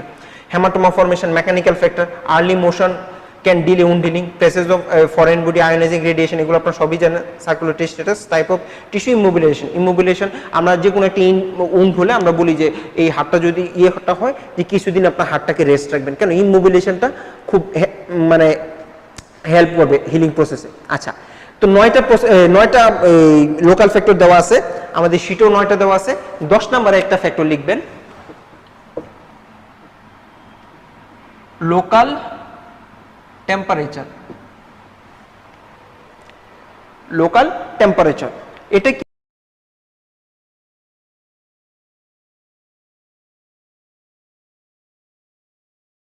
লোকাল টেম্পারেচারটা কি, আমরা যখন ওই উন্ডের জায়গায় যাই তখন আমাদের স্যাররা বলবে যে একটু টেম্পারেচারটা চেক করো। আমরা কি করি, উন্ড সারফেসে হাতটা দিই, নর্মালে দিই, আবার উন্ডে ফিরিয়ে নিয়ে আসি, ঠিক আছে। নর্মাল, অ্যাবনর্মাল, নর্মাল, আবার অ্যাবনর্মাল, আমরা কিন্তু এভাবেই করি। এই টেম্পারেচারটা কেন দেখি, সাধারণত আমরা ওয়ার্ম পাই কেন, এই ওয়ার্ম বা কোল্ড হওয়ার বিশেষত্বটা কি, যদি আপনার ওয়ার্ম থাকে বা যদি আপনার টেম্পারেচারটা রাইজ থাকে বা যদি ওয়ার্ম থাকে, তাহলে অ্যাডভান্টেজ বা ডিসঅ্যাডভান্টেজ কি, তাহলে কি হবে, আপনার সেখানে ভ্যাসোডাইলেশন করবে। ভ্যাসোডাইলেশন হলে কি হবে, ব্লাড সাপ্লাইটা, সার্কুলেটরি স্ট্যাটাসটা ভালো হবে এবং আপনার হিলিংটা তাড়াতাড়ি হবে। এখন সেখানে যদি টেম্পারেচারটা যদি আপনি কোল্ড পান বা টেম্পারেচারটা যদি ডিক্রিজ করে, তাহলে সেখানে কি হবে, ভ্যাসো কনস্ট্রিকশন হবে। ভ্যাসো কনস্ট্রিকশন হলে কি হবে, সেখানে ব্লাড সাপ্লাইটা হ্যাম্পার করতেছে, তাই না, সেখানে ব্লাড সাপ্লাইটা হ্যাম্পার করতেছে, তার মানে হিলিং প্রসেসটা কি ডিলেড হবে। তো 10 নম্বর পয়েন্ট দিয়ে লিখে রাখবেন লোকাল টেম্পারেচার। লোকাল টেম্পারেচার যদি রাইজ করে, ভ্যাসোডাইলেশন এনহান্স বা ইমপ্রুভস হিলিং প্রসেস।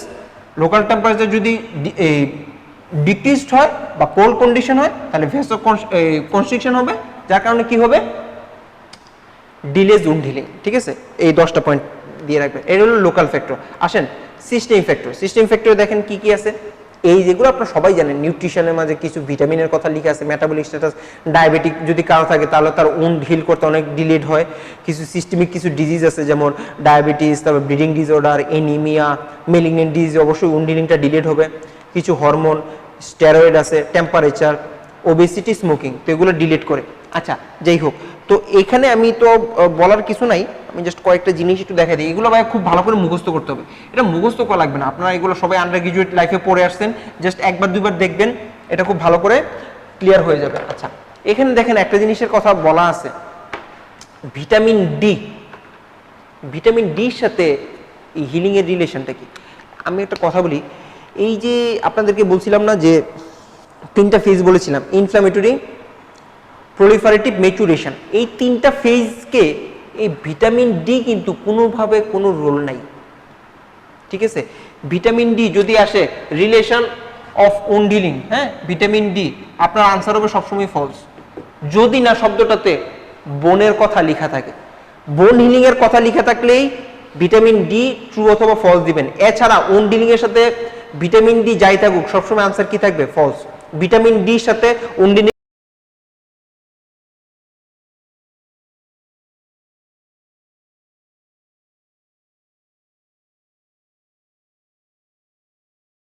এর কোনো রিলেশন নাই। ভিটামিন ডি এই যে ইনফ্ল্যামেটরি প্রসেস, তারপর ম্যাচুরেশন প্রসেস, তারপর প্রলিফারেটিভ প্রসেস, এই কোনো প্রসেসকেই ওরা কি ভিটামিন ডি এনহ্যান্সও করতেছে না, ডিলিটও কোনো কিছুই করতেছে না, ঠিক আছে? শুধুমাত্র আপনারা যখন এন্ডোক্রাইনোলজি পড়বেন সেখানে ওই মেটাবলিক একটা পাথওয়ে আছে, প্যারাথাইরয়েড হরমোনের ফাইনাল মেটাবলিক পাথওয়েতে ভিটামিন ডি, ক্যালসিট্রাওলের একটা রোল আছে, এছাড়া ভিটামিন ডির কোনো রোল নাই।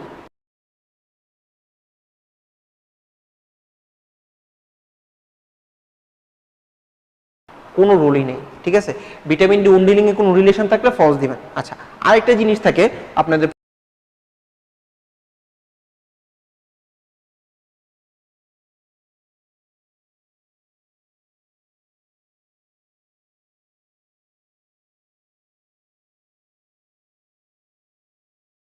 পরীক্ষায়, সেটা হলো অ্যান্টিবায়োটিক। অ্যান্টিবায়োটিকের কি রোলটা আছে উন্ড হিলিং? আমরা কারো কাটা ছেঁড়া হলে আমরা কিন্তু অ্যান্টিবায়োটিকটা দিই, কারো কোথাও কেটে গেলে আমরা অ্যান্টিবায়োটিকটা দিই। অ্যান্টিবায়োটিকটা কি উনটা শুকায় দেয়? ওই কাটা ছেঁড়াটা শুকায় দেয়? অ্যান্টিবায়োটিক না। তো অ্যান্টিবায়োটিকটা আমরা কখন দিই? যে wound healing is enhanced by antibiotic, আমরা অনেকে ওটাকে ট্রু দেই। স্মিথডিতে এই কোয়েশ্চেনটা আছে, আনসারটা ফলস, খুব সুন্দর করে ডেসক্রিপশনে লিখে আছে। অ্যান্টিবায়োটিক কিন্তু ওই উন্ড হিলিংটাকে এনহান্সডও করে না, ডিলেটও করে না, কিছুই করে না। তাহলে অ্যান্টিবায়োটিকের কাজটা কি? টু প্রিভেন্ট সেকেন্ডারি ইনফেকশন, যাতে আদার কোনো ইনফেকশন ডেভেলপ করতে না পারে। এই উন্ডটাকে আদার যদি কোনো ইনফেকশন হলে তো ইনফেকশন তো উন্ড হিলিংটাকে ডিলিট করবে। আদার যাতে কোনো ইনফেকশন এই বডিতে যাতে গ্রো করতে না পারে, কারণ বডিতে একটু তো কম্প্রোমাইজ কন্ডিশনে আছে, বডিতে যাতে গ্রো করতে না পারে, টু প্রিভেন্ট সেকেন্ডারি ইনফেকশন আমরা অ্যান্টিবায়োটিকটা দিই। কিন্তু অ্যান্টিবায়োটিক এই যে ইনফ্ল্যামেটরি প্রসেস, তারপর প্রলিফারেটিভ প্রসেস, তারপরে ম্যাচুরেশন প্রসেস, কোনোটাকে ওরা এনহান্স বা ডিলিট করতেছে না। এই প্রসেসগুলোর সাথে অ্যান্টিবায়োটিকের কোনো রোল নাই। তাহলে অ্যান্টিবায়োটিক থাকলেও আমরা কি দিব? ফলস দিব। এই জিনিসগুলো মনে রাখবেন, আমি লিখে দিব সবকিছু আজকে, হ্যাঁ, এই জিনিসগুলো লিখবেন। তো এই জিনিসগুলো একটু মনে রাখতে হবে, যার কারণে আমি একটা জিনিস এখন লিখতেছি, এটা আমি ক্লাসে সবাইকে লিখিয়ে দেই। এখন আমি লিখতেছি, আপনারা ক্লাস একটু বাসায় বসে বসে সেটা লিখে রাখবেন। হেডলাইনটা হবে wound healing is not, wound healing is not related to, ঠিক আছে? প্রথমেই থাকবে এই ধরেন ভিটামিন ডি, তারপর ভিটামিন B12, তারপর হলো অ্যালডোস্টেরন, তারপর 4 নম্বরে লিউকোসাইট ইনফিল্ট্রেশন। লিউকোসাইট ইনফিল্ট্রেশনের সাথে কোনো সম্পর্ক তো নাই। আচ্ছা, তারপরে 5 নম্বরে দিবেন অ্যান্টিবায়োটিক। এগুলা যদি পান সাথে সাথে আনসার থাকবে ফলস, ঠিক আছে? Antibiotics, vitamin D, vitamin B12, aldosterone, leukocyte infiltration, ঠিক আছে? এই হলো আমাদের wound healing is not related to, ঠিক আছে? এই জিনিসগুলো লিখে রাখবেন। আরেকটা জিনিস আমি আজকে আলোচনায় একবারও বলি নেই, সেটা হলো স্মিথডি। স্মিথডিটা অবশ্যই পড়বেন। এই চ্যাপ্টারে কিছু ইম্পর্টেন্ট স্মিথডির কোয়েশ্চেন আমরা শীটের পিছনে লিখে দিয়েছি, কিন্তু স্মিথডিটা অবশ্যই পড়তে হবে। লামলি রড্ডির তুলনায় বেশি ইম্পর্টেন্ট স্মিথডি। আপনাকে রেসিডেন্সি মানে ইদার MDMS অথবা ডিপ্লোমা যেটাই আপনি বলেন না কেন, অবশ্যই আপনাকে স্মিথডি পড়ে যেতে হবে, আপনার যদি পাশের জন থেকে কিছু নাম্বার বেশি পাওয়ার ইচ্ছা থাকে। আচ্ছা, ঠিক আছে? এটা হলো wound healing is not related to. আর ভাই আমি স্মিথডিটা আমি জানেন ক্লাসে কিভাবে পড়াই বা কিভাবে বলে দিই, আজকে আমি কিছু লিখে দেওয়ার চেষ্টা করব। স্মিথডির কোয়েশ্চেনগুলো আমি সেল ইনজুরি জেনেটিক্স ক্লাসেও আমি লিখিয়ে দিই ওই রিলেভেন্ট টপিকসে। আজকে আমি এখানে কয়েকটা লিখে দেওয়ার চেষ্টা করব। ওইটা কি করবেন, স্মিথডির তখন এই চ্যাপ্টারে 4টা থেকে 5টা কোয়েশ্চেন আছে, সেল ইনজুরিতে 4টা থেকে 5টা কোয়েশ্চেন আছে, জেনেটিক্সে মাত্র 2টা কোয়েশ্চেন আছে। ধরেন মেটাস্ট্যাটিক ক্যালসিফিকেশন আছে বা এই যে উন্ডিলিং এর ফ্যাক্টর আছে, আপনি যখন উন্ডিলিং এর ফ্যাক্টরটা পড়বেন ওই স্মিথডির কোশ্চেন দেখবেন লোকাল ফ্যাক্টর একটা ট্রু আছে, তো আপনি দেখবেন আপনার শীটে আছে কিনা লোকাল ফ্যাক্টর, যদি থাকে আপনার নতুন করে স্মিথডির কোশ্চেন এটা পড়ার দরকার নাই। সিস্টেম ফ্যাক্টরে 5টা আছে, আপনার শীটে তো আছে 4টা, আর এই স্টেমটা তো শীটে নাই, ওই স্টেমটা শীটের মাঝে লিখে রাখবেন, ব্র্যাকেটে লিখে রাখবেন স্মিথডি। তো আপনি পরবর্তীতে আপনি যখন শীটটা পড়বেন আপনার নতুন করে কিন্তু স্মিথডি পড়ার দরকার নাই, আপনার শীটটা পড়লে আপনার স্মিথডিটা হয়ে যাচ্ছে, স্মিথডির নিউ ইনফরমেশনটা শীটের মাঝে আপনি লিখে রাখবেন, ঠিক আছে? নাহলে পরীক্ষার আগে আপনি একবার শীট খুলবেন, আরেকবার স্মিথডি খুলবেন, আরেকবার বই খুলবেন, আপনি তো পাগল হয়ে যাবেন, ঠিক আছে? আচ্ছা, পরবর্তীতে যেটা লিখবেন সেটা হলো wound healing is enhanced by.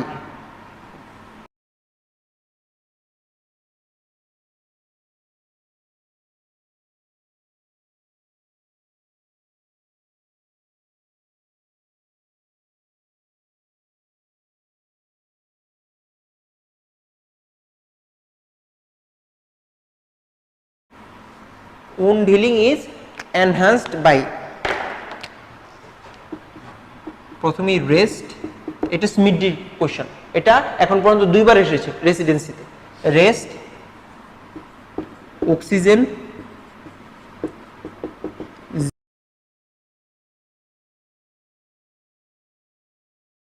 Zinc, vitamin C. Rest, oxygen, zinc, vitamin C, ঠিক আছে? এই জিনিসগুলো আপনার উন্ডিলিংকে এনহান্সড করবে। আচ্ছা, এই হলো আমাদের উন্ডিলিং এর আসলে আমরা পরবর্তী এই যে দেখেন কোশ্চেনে wound healing is delayed in diabetes mellitus, chronic renal failure, infection, vitamin C deficiency, excess protein intake, একমাত্র এটা ছাড়া সবগুলাই কি হবে? ট্রু হবে। এগুলো আপনারা যখন পড়বেন এই যে উন্ডিলিং ইজ ডিলেড ইন বা এনহান্সড ইন, আপনি যখন লোকাল ফ্যাক্টর বা সিস্টেম ফ্যাক্টরগুলো পড়বেন আপনি সবগুলো পেরে যাবেন। এখন যেহেতু এটা মুখস্থের বিষয় আমি এটা তো সবগুলো জিনিস করতে পারবো না, যেমন এই যে steroid, thermo hormone deficiency, excess mobility of affected part, presence of foreign body, কোনগুলো ট্রু হবে এটা আপনারা খুব ভালো করে জানেন। উন্ডিলিং ইজ এনহান্সড বাই, যে দেখেন ডিপ্লোমাতে এমফিল এসেছে, এটা জুলাইয়ে। জিঙ্ক, ভিটামিন সি, এই দুইটা হবে ট্রু। এই যে আমি কিন্তু এটা দেখেন লিখে রাখছি, উন্ডিলিং ইজ এনহান্সড বাই। হ্যাঁ, এই যে উন্ডিলিং ইজ এনহান্সড বাই, দেখেন এক্সপ্লেনেশনে দেখেন স্মিথডি 6.1, স্মিথডি 6.7, দুইটা কোশ্চেন আছে স্মিথডিতে এই একটা হেডিং দিয়ে, আমি একসাথে আপনাদেরকে লিখে দিছি, ঠিক আছে? এই 4টা মনে রাখবেন, উন্ডিলিং ইজ এনহান্সড বাই। হ্যাঁ, দেখেন zinc, rest, oxygen, B C D true. এই যে ভিটামিন ডি কেন ফলস ওখানে খুব সুন্দর করে লেখা আছে। আচ্ছা, উন্ডিলিং ইজ এনহান্সড বাই, দেখেন একই কোশ্চেন দেখেন 3বার এসেছে, zinc, antibiotics, oxygen, vitamin C, cortisol. Zinc, oxygen, vitamin C, এই 3টা ট্রু আনসার হবে। আবার এসেছে একই কোশ্চেন 4বার এসেছে। আচ্ছা, সিস্টেমিক ফ্যাক্টর, আপনি সিস্টেমিক ফ্যাক্টর যখন পড়বেন তখন এগুলো পারবেন, ঠিক আছে? আচ্ছা, উন্ডিলিং ইজ ডিলেড বাই, এগুলো সবই পারবেন। আচ্ছা, কমপ্লিকেশন অফ উন্ডিলিং, কমপ্লিকেশন থেকে এখন পর্যন্ত কোশ্চেন আসে নাই, কমপ্লিকেশন থেকে কোশ্চেন আসার সম্ভাবনা কম, কিন্তু যদি কমপ্লিকেশন থেকে কোশ্চেন চলে আসে তাহলে আমরা কি পড়ব? কমপ্লিকেশন থেকে মেইনলি 2টা জিনিস পড়ব, ঠিক আছে? কমপ্লিকেশন থেকে মেইনলি 2টা জিনিস পড়ব। কি কি 2টা জিনিস পড়ব? একটা হলো কিলয়েড, একটা হলো হাইপারট্রফিক স্কার, ঠিক আছে? এই দুইটার আমরা ডিফারেন্স পড়ে ফেলবো। ডিফারেন্সটা আমরা লিখে দিচ্ছি, আমি লিখে দিচ্ছি, শীটে নাই এটা, আমি লিখে দিচ্ছি, একটু কষ্ট করে লিখে রাখবেন। কিলয়েড, হাইপারট্রফিক স্কার, ডিফারেন্সের মধ্যে আমরা সবগুলো পয়েন্ট নিয়ে আসার চেষ্টা করব, ঠিক আছে? প্রথম পয়েন্ট হলো ডেফিনিশন, 2 নম্বর পয়েন্ট কোলাজেন, 3 নম্বর পয়েন্ট সেক্স ডিফারেন্স, 4 নম্বর পয়েন্ট ফ্যামিলি হিস্ট্রি, 5 নম্বর পয়েন্ট রেশিয়াল ফ্যাক্টর,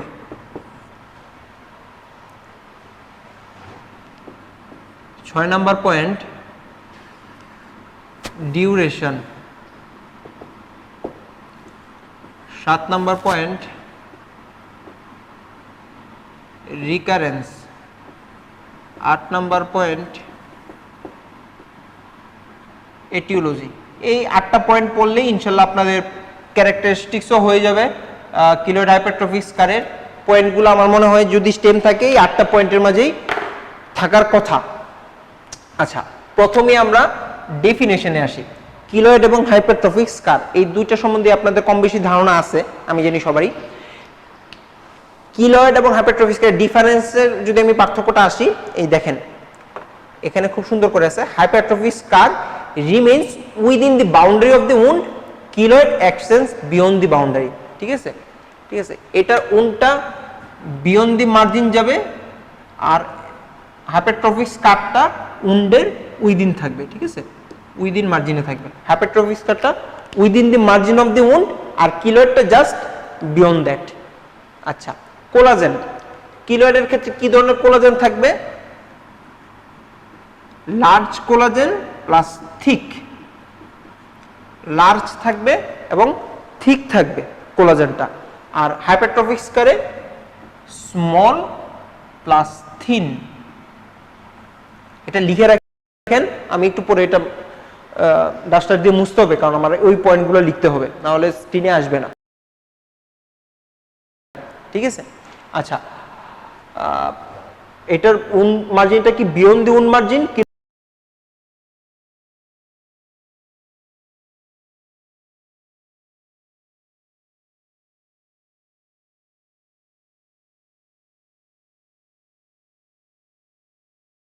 আর এটা উইদিন দি উন মার্জিন। কোলাজেনটা লার্জ এবং থিক আর হাইপারট্রফিক স্কারটা হলো স্মল এবং থিন।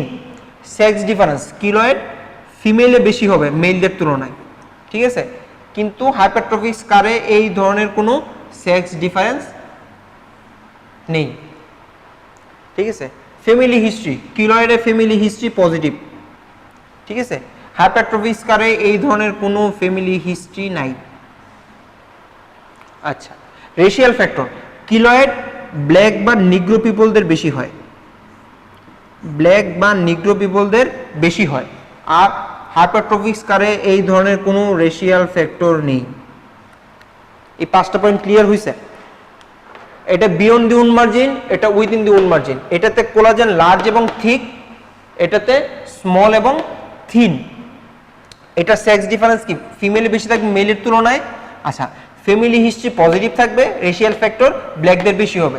এগুলা হাইপারট্রফিক স্কারে এই ধরনের কোনো ফ্যাক্টর নেই। এই 5টা পয়েন্ট আশা করি, racial factor, family history, sex difference, collagen, definition, এগুলো আপনাদের ক্লিয়ার হয়ে গেছে। আচ্ছা, এখন আসেন 6-7 ডিউরেশন। ডিউরেশন, হাইপারট্রফিক স্কার সাধারণত উইদিন 6 মান্থ, 6 মান্থের মাঝে রিজলভ হয়ে যাওয়ার কথা, উইদিন 6 মান্থ। ঠিক আছে, আর keloid must be more than 6 month, must be more than 6 month. 6 মান্থের উপরে অবশ্যই অবশ্যই যাবে। ঠিক আছে, কিলয়েড। রিকারেন্স, হাইপারট্রফিক স্কারে রিকারেন্স হওয়ার সম্ভাবনা খুবই কম, লেস। আর কিলয়েডে মোর চান্স অফ রিকারেন্স। আপনার যখন একটি কিলয়েডের পেশেন্ট নিয়ে আপনি যখন ডিল করবেন, আমি একটা কথা আপনাদেরকে অবশ্যই সাজেস্ট করব, আপনারা সবাই সেটা কম বেশি জানেন, আপনি পেশেন্টকে অবশ্যই কাউন্সিল করে নেবেন যে ভাই এবং আপু আপনার এটা হয়েছে, আপনি যদি চান আমি এটাকে ট্রিটমেন্ট করতে পারি, কেটে ফেলে দিতে পারি, কিন্তু ভবিষ্যতে এটা হওয়ার সম্ভাবনা থেকেই যাবে। ঠিক আছে, নাহলে আপনি কেটে ফেলে দিলে আবার যদি রিগ্রো করে তখন বলবে যে আপনার অপারেশনটা হয়নি, বা আরও তো আমাদের নামে তো বদনামের তো অভাব নেই। যাই হোক, রিকারেন্সের সম্ভাবনা হাইপারট্রফিক স্কারে লেস আর কিলয়েডে মোর। আসেন এটিওলজিতে। এটিওলজিকে হাইপারট্রফিক স্কারে এখন দেখেন মায়াপুরা, আমরা সবাই সার্জন হওয়া সত্ত্বেও বা আমরা সবাই ফিজিশিয়ান হওয়া সত্ত্বেও আমাদের কিন্তু একজন থেকে আরেকজনের মাঝে ডিফারেন্স থাকে। যেমন কি ডিফারেন্স? আমি যেমন সার্জন, আমি একভাবে যখন একটা স্টিচ তুলি বা যেভাবে একটা স্টিচ দিই, অন্য আরেকজন কিন্তু এভাবে দিবে না। যেমন আমি একটা স্টিচ তুলে কি করি, খুব জাস্ট মার্জিন দুটাকে অ্যাপোজ করে রেখে দিই। আর আরেকজন কি করবে, যদি প্রোলিন পায় বা অন্য কিছু পায়, যতক্ষণ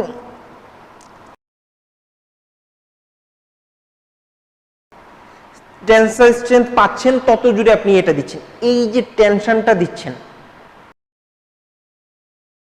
এটার উপর কিন্তু হাইপারট্রফিক স্কার ডিপেন্ড করবে, কতটুকু টেনশন দিচ্ছেন। যেখানে টেনশন দেওয়ার দরকার সেখানে দেন, কিন্তু অনেক জায়গায় কিন্তু আমরা বেশি দিয়ে ফেলি আনফরচুনেটলি, সেটা কিন্তু ডিপেন্ড করবে। আচ্ছা, একটা উন্ড নিয়ে আসার পরে ক্লিন উন্ড আপনি সাথে সাথে সুচারিং করে দিলেন।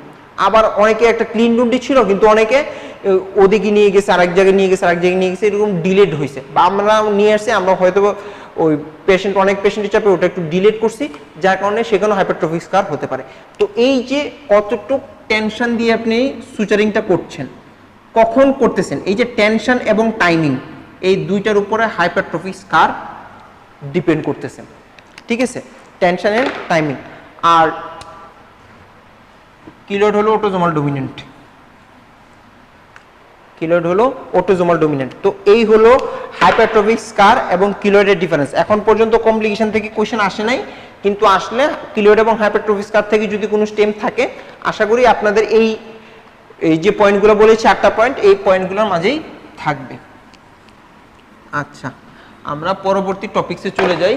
আমাদের পরবর্তী টপিকস হলো ইডিমা।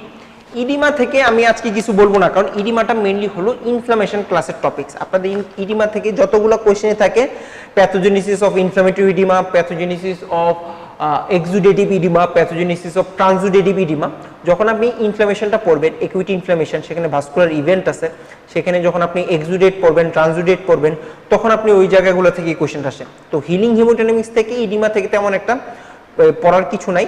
একটা জিনিস আছে, এই যে কোনটা ইনওয়ার্ড ফোর্স, কোনটা আউটওয়ার্ড ফোর্স, এটা আপনারা সবাই জানেন। ঠিক আছে, এটা থেকে একবার কোশ্চেন এসেছিল কোনগুলো আউটওয়ার্ড ফোর্স। এছাড়া যেটা পড়া লাগবে সেটা হলো এটা, এই জিনিসটা পড়া লাগবে। এটা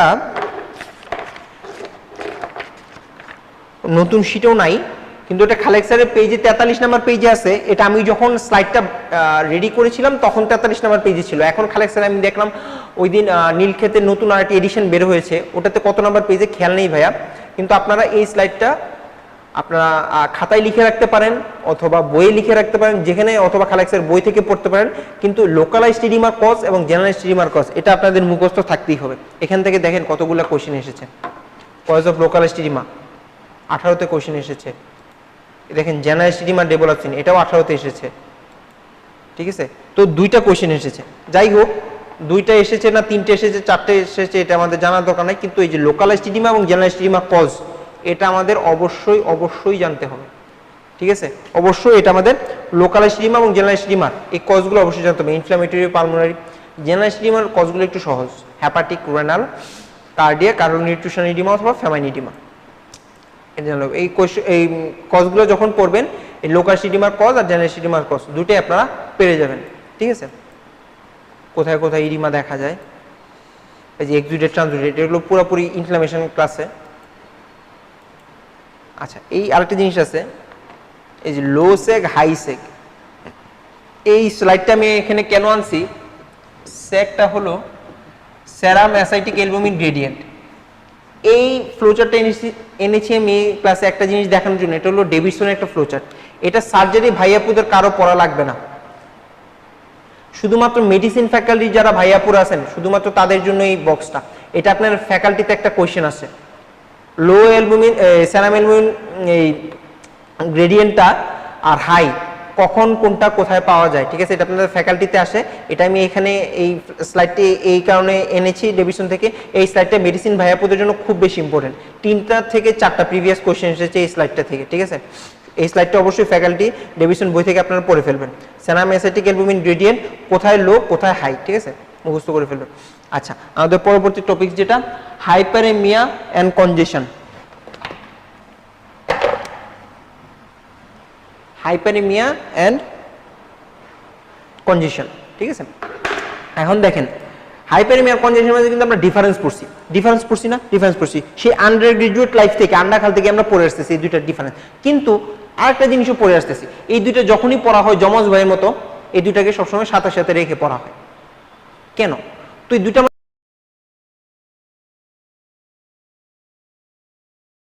ডিফারেন্স আছে, পার্থক্য আছে, কিন্তু এই দুইটাকে সবসময় একসাথে পড়ি কেন আমরা? তার মানে এই দুইটার মাঝে সিমিলারিটিও আছে। কি সিমিলারিটি? হাইপারেমিয়া এবং কনজেশনের মাঝে সিমিলারিটিটা কি, সদৃশ্যটা কি? মিলটা হলো দুটাতেই ব্লাড অ্যাকুমুলেশন হবে, দুটাতেই রক্ত জমা হবে। কিভাবে হবে দেখেন, আপনি যদি কিভাবে হয় সেটা জানেন তাহলে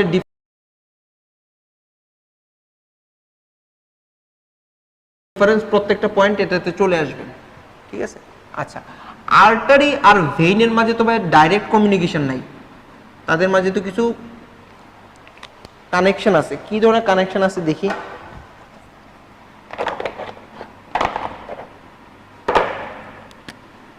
আচ্ছা, আমরা ধরে নিলাম এটা আর্টারি, ধরে নিলাম এটা ভেইন, ঠিক আছে। এখন আর্টারি আর ভেনের মাঝে কি ডাইরেক্ট কমিউনিকেশন? আর্টারি থেকে এটা হলো আর্টেরিওল, তারপরে কি ক্যাপিলারি, তারপরে কি ভেনিউস, তারপর হলো ভেন, ঠিক আছে। এখানে আর্টেরিওলস আছে, এখানে ক্যাপিলারিস আছে, এখানে ভেনিউস আছে, তারপর হলো ভেন। এই আর্টারি থেকে ভেনে এই হলো আমাদের কানেকশন, যেটা আমরা হিস্টোলজি ক্লাসে অলরেডি পড়ে ফেলছি আশা করি। আচ্ছা, এখন what is hyperaemia and what is কনজেশন?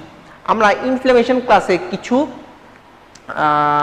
Cytokine বা কেমিক্যাল মেডিয়েটর আমরা পড়েছি, যারা কেউ কেউ আপনার ভেসোকনস্ট্রিকশন করতেছে, কেউ ভেসোডাইলেশন করতেছে, কেউ ভাস্কুলার পারমিবিলিটি বাড়িয়ে দিচ্ছে, কেউ টিস্যু টেনশন বাড়াচ্ছে, কেউ ফিভার করতেছে, হ্যাঁ। তো প্রত্যেকেই আলাদা আলাদা কাজ আছে। তো যারা যারা ভেসোডাইলেশন করতেছে ওই ধরনের কেমিক্যাল মেডিয়েটর কি করবে, এই আর্টারির উপর কাজ করবে।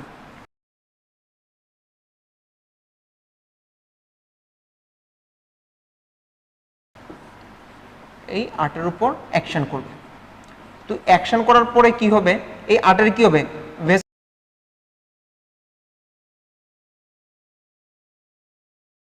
ভেসোডাইলেশন করবে, এই আর্টারিটা ডাইলেট করবে। ওই ভেসোডাইলেটর কম্পোনেন্ট যেগুলো আছে ওরা ওই আর্টারির উপর কাজ করবে, কাজ করে ওই আর্টারিটা ডাইলেশন ঘটাবে।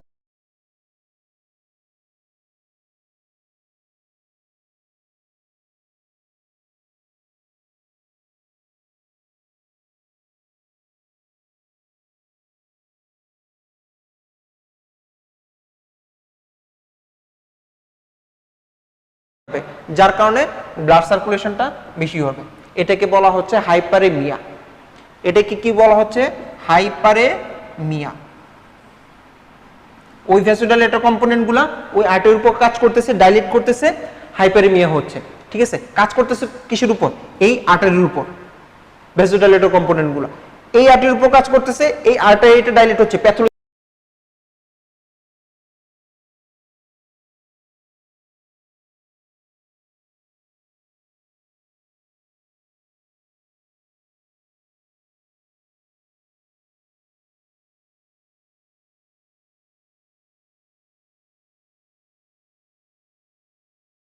কোথায়, এই আর্টারিতে।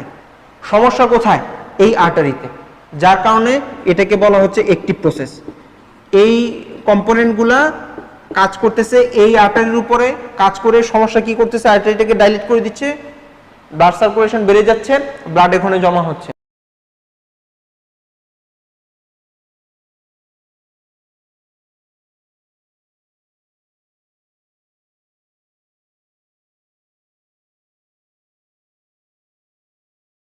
সমস্যা কোথায়, আর্টারিতে। ভেসোডাইলেটর কম্পোনেন্টগুলো কাজ করতেছে কোথায়, এই আর্টারির উপরে, ঠিক আছে। আসেন কনজেশনে। কনজেশনে কি, এই ভেনের নিজস্ব কোনো প্যাথোলজি না। ওই আর্টারি যেমন নিজস্ব প্যাথোলজি, আর্টারিটা ছিল এরকম হয়ে গেছে এরকম, ওই আর্টারি যেমন নিজস্ব প্যাথোলজি করছে, কনজেশনে এই ভেনের কোনো প্যাথোলজি নেই, ঠিক আছে। কি ঘটবে, সারাউন্ডিং কোনো ডিজিজের কারণে এই ভেনের উপর প্রেসার ইফেক্ট পড়বে। এই ভেনটা ধরেন এভাবে ছিল, এখান থেকে একটা ডিজিজ এসে প্রেসার ইফেক্ট দিল, এটা প্রেসার ইফেক্ট দিল, যার কারণে এই ভেন থেকে যে আউটফ্লোটা ছিল, ভেনাস যে আউটফ্লোটা ছিল, সেটা অবস্ট্রাকশন ঘটবে, সেটা অবস্ট্রাকশন ঘটবে। এখানে যেমন এই যে হাইপারমেকানো, এখানে ব্লাড অ্যাকুমুলেশন হয়ে বসে আছে, এখানে এই যে ব্লাড ফ্লো করার কথা ছিল, ব্লাড ফ্লো না করে সেখানে ব্লাড অ্যাকুমুলেশন ঘটবে। এটাকে বলতেছে কনজেশন। এখন দেখেন তো, আমি আপনাদেরকে তো বলছিলাম, বারবার বলেছিলাম যে এখানে কম্পোনেন্ট কাজ করতেছে, এখানে ভেসোডাইলেটর কম্পোনেন্ট কাজ করতেছে, কার উপরে, এই আর্টারির উপরে। প্যাথোলজি কোথায়, এই আর্টারিতে। ওই আর্টারিটাই ফুলে যাচ্ছে বা ডাইলেটেশন হচ্ছে। এখন এই ভেনে কি কিছু হচ্ছে, এই ভেনে কি থ্রম্বোসিস হয়েছে, এই ভেনে কি ইনফ্লামেশন হয়েছে, ফ্লেবোথ্রম্বোসিস আছে এই ভেনে, থ্রম্বোফ্লেবাইটিস হয়েছে, কিছুই তো হয়নি। এই ভেনের তো কোনো নিজস্ব প্যাথোলজি নেই, সারাউন্ডিং ডিজিজের প্রেসারিং ইফেক্টের কারণে ভেনাস অবস্ট্রাকশনটা বন্ধ হয়ে গেছে। এটাকে আমরা বলতেছি কনজেশন। যেহেতু ওই আর্টারির নিজস্ব প্যাথোলজি, ওটা অ্যাক্টিভ প্রসেস, এটা হলো প্যাসিভ প্রসেস। ঠিক আছে? আচ্ছা, এখন এটাতে ব্লাডের কালারটা কি? Bright red. ব্লাডের কালারটা হলো ব্রাইট রেড। আর এটাতে ব্লাডের কালারটা কি? ব্লুইশ। কেন ব্লুইশ বা সায়ানোজড কেন? দুইটা কারণে। একটা হলো due to red cell stasis, আর একটা হলো due to accumulation of deoxygenated haemoglobin. Due to red cell stasis, আর একটা হলো due to accumulation of deoxygenated haemoglobin. এই দুইটা কারণে ব্লাডের কালারটা ব্লুইশ। এখন আসেন দেখেন আমরা ডিফারেন্সে যাই। কনজেশন প্যাসিভ প্রসেস, এটা অ্যাক্টিভ প্রসেস, এটা আর্টিরিওলার ডাইলেটেশন, এটা ইম্পেয়ার্ড ভেনাস ড্রেনেজ। আচ্ছা, এটাও আপনারা জানেন। এটা ব্লাডের কালারটা বলা হয়েছে, মেকানিজমটা দেওয়া হয়েছে, আর কিছু এক্সাম্পল দেওয়া আছে। তো এই পিকচারটা বা এই প্রসেসটা যদি আপনাদের মাথায় থাকে, আমি আশা করব বা আমি আশা করি আপনাদের এই ডিফারেন্সে কোনো সমস্যা হওয়ার কথা না। আচ্ছা, তারপরে আমাদের যে কোশ্চেন এই চ্যাপ্টার থেকে থাকে সেটা হলো ক্রনিক প্যাসিভ কনজেশন নিয়ে। ঠিক আছে, একটু দেখায় রাখি। ক্রনিক প্যাসিভ কনজেশনের এক্সাম্পলগুলো কি কি দেখেন, আপনাদের স্লাইডে ভাসতেছে কয়েকটা কন্ডিশনের কথা লেখা আছে। ক্রনিক প্যাসিভ, এই কন্ডিশনগুলাই আমাদের পড়তে হবে। এখান থেকে সবগুলো কন্ডিশন পড়া লাগবে না, মেইনলি প্রথম দুইটা কন্ডিশনে আমাদের পরীক্ষা হওয়ার জন্য সবচেয়ে বেশি ইম্পর্টেন্ট। ঠিক আছে, তারপরে সবগুলা নাম তো অবশ্যই জেনে রাখতে হবে, এটাতে কোনো সন্দেহ নাই। আচ্ছা, কি কি? Brown induration of lung, nutmeg liver, cardiac sclerosis, congestive splenomegaly, siderofibrotic nodules, আর স্টেটিস ডার্মাটাইটিস অফ লেগ। আমাদের পরীক্ষার জন্য ইম্পর্টেন্ট হলো ব্রাউন ইন্ডুরেশন অফ লাং আর হলো নাটমেগ লিভার। লাঙে হলে তাকে আমরা কি বলি, লিভারে হলে আমরা তাকে কি বলি। আচ্ছা, এটা তো বলতেছি, কিন্তু দেখেন সবার শেষে একটা জিনিস আছে, স্টেসিস ডার্মাটাইটিস অফ লেগ। এটা কি? নামটা আমরা যদি ভেঙে ভেঙে পড়ি, স্টেসিস, কিসের স্টেসিস হচ্ছে? রেড সেলের স্টেসিস হচ্ছে। ডার্মাটাইটিস একটা ডার্মাটোলজিক্যাল ম্যানিফেস্টেশন, একটা স্কিন ম্যানিফেস্টেশন অফ লেগ। কোথাকার? লেগে। তো লেগে বা লোয়ার এক্সট্রিমিটির কথা যদি আমরা বলি, এখানে দুই ধরনের ভেইন আছে। ওখানে দুই ধরনের ভেইন আছে। কি কি? একটা হলো আপনার সুপারফিশিয়াল ভেইন, আর একটা হলো আপনার ডিপ ভেইন। তাই তো, একটা হলো সুপারফিশিয়াল ভেইন আর একটা হলো ডিপ ভেইন। তো সুপারফিশিয়াল ভেইন আর ডিপ ভেইনে যদি আপনার ইয়ে ঘটে, ওই কনজেশন ঘটে, সুপারফিশিয়াল ভেইন আর ডিপ ভেইনে যদি আপনার কনজেশন ঘটে, তাহলে কি ঘটবে? আপনার ওই ভেইনের ওভারলাইং যে স্কিন আছে, ওই ভেইনের ওভারলাইং যে স্কিন আছে, সেখানে কিছু এক্সিমেটাস লেশন দেখা যাবে। মানে কিছু কি ডার্মাটোলজিক্যাল কিছু ম্যানিফেস্টেশন দেখা যাবে, কিছু এক্সিমেটাস লেশন বা কিছু ডার্মাটোলজিক্যাল কিছু ম্যানিফেস্টেশন দেখা যাবে। সেটাকে আমরা বলি ডার্মাটাইটিস। কেন হচ্ছে? ওই যে রেড সেল স্টেসিসের কারণে। কোথায় হচ্ছে? লেগে হচ্ছে, যার কারণে বলে স্টেসিস ডার্মাটাইটিস অফ লেগ। ঠিক আছে, আসেন আমরা প্রথম এটা পড়ি, ব্রাউন ইন্ডুরেশন অফ লাং। লাঙে হলে আমরা তাকে কি বলতেছি? Brown induration of lung. আচ্ছা, এখন আপনার লাঙের একটা টিস্যু আপনার কাছে কেটে পাঠালো, তো আপনি হিস্টোলজিতে দেখে বলেন যে না, লাঙে তো কনজেশন হয়েছে। লিভারে একটা টিস্যু আপনাকে স্লাইডে আপনাকে পাঠালো, আপনি দেখে বলেন যে না, লিভারে তো কনজেশন হয়েছে। কি দেখে আপনি বুঝবেন? হলমার্কটা কি? হলমার্কটা হলো HLM, হেমোসিডেরিন ল্যাডেন ম্যাক্রোফেজ। হেমোসিডেরিন ল্যাডেন ম্যাক্রোফেজ। এই হেমোসিডেরিনটা কি ভাইয়া? আমরা যখন ওই ইয়ে ক্লাস করছি, ওই যে সেল ইনজুরি ক্লাস করছি, সেল ইনজুরি ক্লাসে 5টা এন্ডোজেনাস পিগমেন্টের কথা বলা হয়েছে, বিলিরুবিন, ভিলিবার্ডিন, হিমোসিডেরিন, লাইপোফ্লক্সিন, তো এগুলো বলা হয়েছে। তো হিমোসিডেরিন কি? একটা এন্ডোজেনাস পিগমেন্ট। ল্যাডেন ম্যাক্রোফেজ, ম্যাক্রোফেজ কি? একটা ফেগোসাইটিক সেল, তাই তো? তাহলে একটা এন্ডোজেনাস পিগমেন্ট একটা ফেগোসাইটিক সেলের উপর বসে আছে, ওটা দেখে আপনারা কি বলতেছেন? যে না, কনজেশন হয়েছে। কেন? এই হিমোসিডিন ল্যাডেন ম্যাক্রোফেজ হলো কনজেশনের হলমার্ক। হিমোসিডিন ল্যাডেন ম্যাক্রোফেজ যদি আমরা পাই, তাহলে আমরা কি বুঝবো? আরবিসির ব্রেকডাউন হয়েছে, অথবা পরীক্ষা হলে আরবিসি না থাকে হিমোগ্লোবিন থাকতে পারে, যা খুশি তা থাকুক, হিমোগ্লোবিন অথবা আরবিসির ব্রেকডাউন হয়েছে। ঠিক আছে, হিমোসিডিন ল্যাডেন ম্যাক্রোফেজ মানে কি? ফ্যাগোসাইটোসিস অথবা আরবিসি অথবা হিমোগ্লোবিন হ্যাজ বিন অকার্ড। আচ্ছা, যাই হোক, হিমোসিডিন ল্যাটেন্ট ম্যাক্রোফেজ, এটা হলো আমাদের মূল কথা, মুদ্রা কথা। এটা হলো কনজেশন বা ক্রনিক পেসিভ কনজেশনের হলমার্ক। এই হিমোসিডিন ল্যাটেন্ট ম্যাক্রোফেজ যখন ক্রনিক পেসিভ কনজেশনে, ক্রনিক কন্ডিশনে যখন আমরা পাবো, তখন লাংয়ের কালারটা হয়ে যাবে ব্রাউন। আর আমি আগেই বলেছি ক্রনিক কন্ডিশন, এই ফাইব্রোসিস হলো ক্রনিক একটা ফিচার। ফাইব্রোসিসের কারণে লাংয়ের মাঝে কিছু ইনডিউরেশন দেখা যাবে, কিছু কিছু পার্ট লাংয়ে রেজড হয়ে যাবে, ঠিক আছে, কিছু কিছু পার্ট একটু ইনডিউরেটেড থাকবে। এই যে ক্রনিক ফাইব্রোসিসের কারণে, এই ফাইব্রোসিসের ফিচারের কারণে ক্রনিক কন্ডিশন আমরা এটা পাই। তাহলে এই যে রেস্ট হচ্ছে, এই কারণে এই ফাইব্রোসিসের কারণে আমরা বলতেছি ইনডিউরেশন। হিমোসিডিন ল্যাটেন্ট ম্যাক্রোফেজ যখন ডিপোজিশন হবে, তার কারণে লাংয়ের কালারটা হবে ব্রাউন, তখন আমরা তাকে বলতেছি ব্রাউন ইনডিউরেশন অফ লাং। আচ্ছা, আরেকটা জিনিস, সেটা হলো একিউট কন্ডিশনটা যখন পারসিস্ট করে, তখনই তো তাকে আমরা ক্রনিক কন্ডিশন বলি, তাই না? তো একিউট কন্ডিশনে আমরা কি পাই? একিউট কন্ডিশনে আমরা কি পাই? একিউট কন্ডিশনে দেখেন আমরা কি পাই। একিউট কন্ডিশনে ধরেন লাংয়ের মাঝে ব্লাড যাচ্ছে কিভাবে? লাংয়ের মাঝে ব্লাড যাচ্ছে হলো অ্যালভিওলার সেপ্টা দিয়ে, তাই তো? অ্যালভিওলার সেপ্টা দিয়ে লাংয়ের মাঝে ব্লাড যাচ্ছে। তো লাংয়ের মাঝে এই যে ব্লাড যাচ্ছে অ্যালভিওলার সেপ্টা দিয়ে, সেখানে কনজেশন হলো, সেখানে ব্লাড সাপ্লাইটা হ্যাম্পার ঘটলো এবং সেখানে ব্লাড একুমুলেশন হলো। এই যে ব্লাড একুমুলেশন ঘটলো সেখানে, এই যে ব্লাড একুমুলেশন ঘটলো সেখানে, সেখানে হলোটা কি? আপনি যখন সিটি স্ক্যান করতে দেন ওই পেশেন্টের, CT scan of the chest দেন, তো আপনি কি দেখতে পারবেন? এমআরআই করতে দিলে আপনি সেখানে দেখতে পারবেন যে অ্যালভিওলার সেপ্টাটা ইডিমেটাস হয়ে আছে, এনগোজড হয়ে আছে। কারণ কি?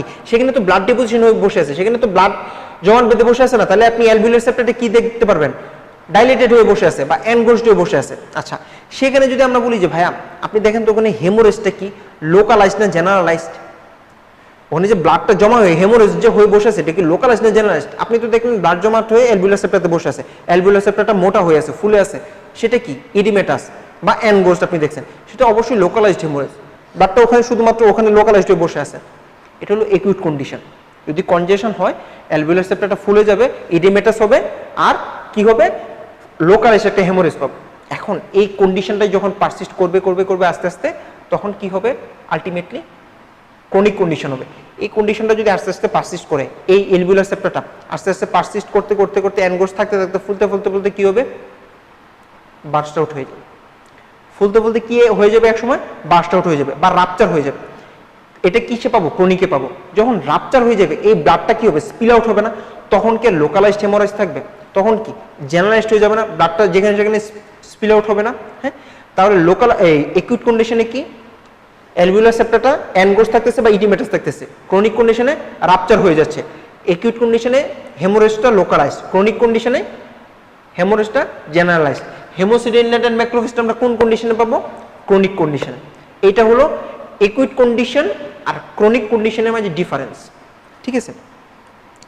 আসেন এখন, এটা তো গেল লাং, এখন আমরা লিভার নিয়ে কথা বলবো, ঠিক আছে?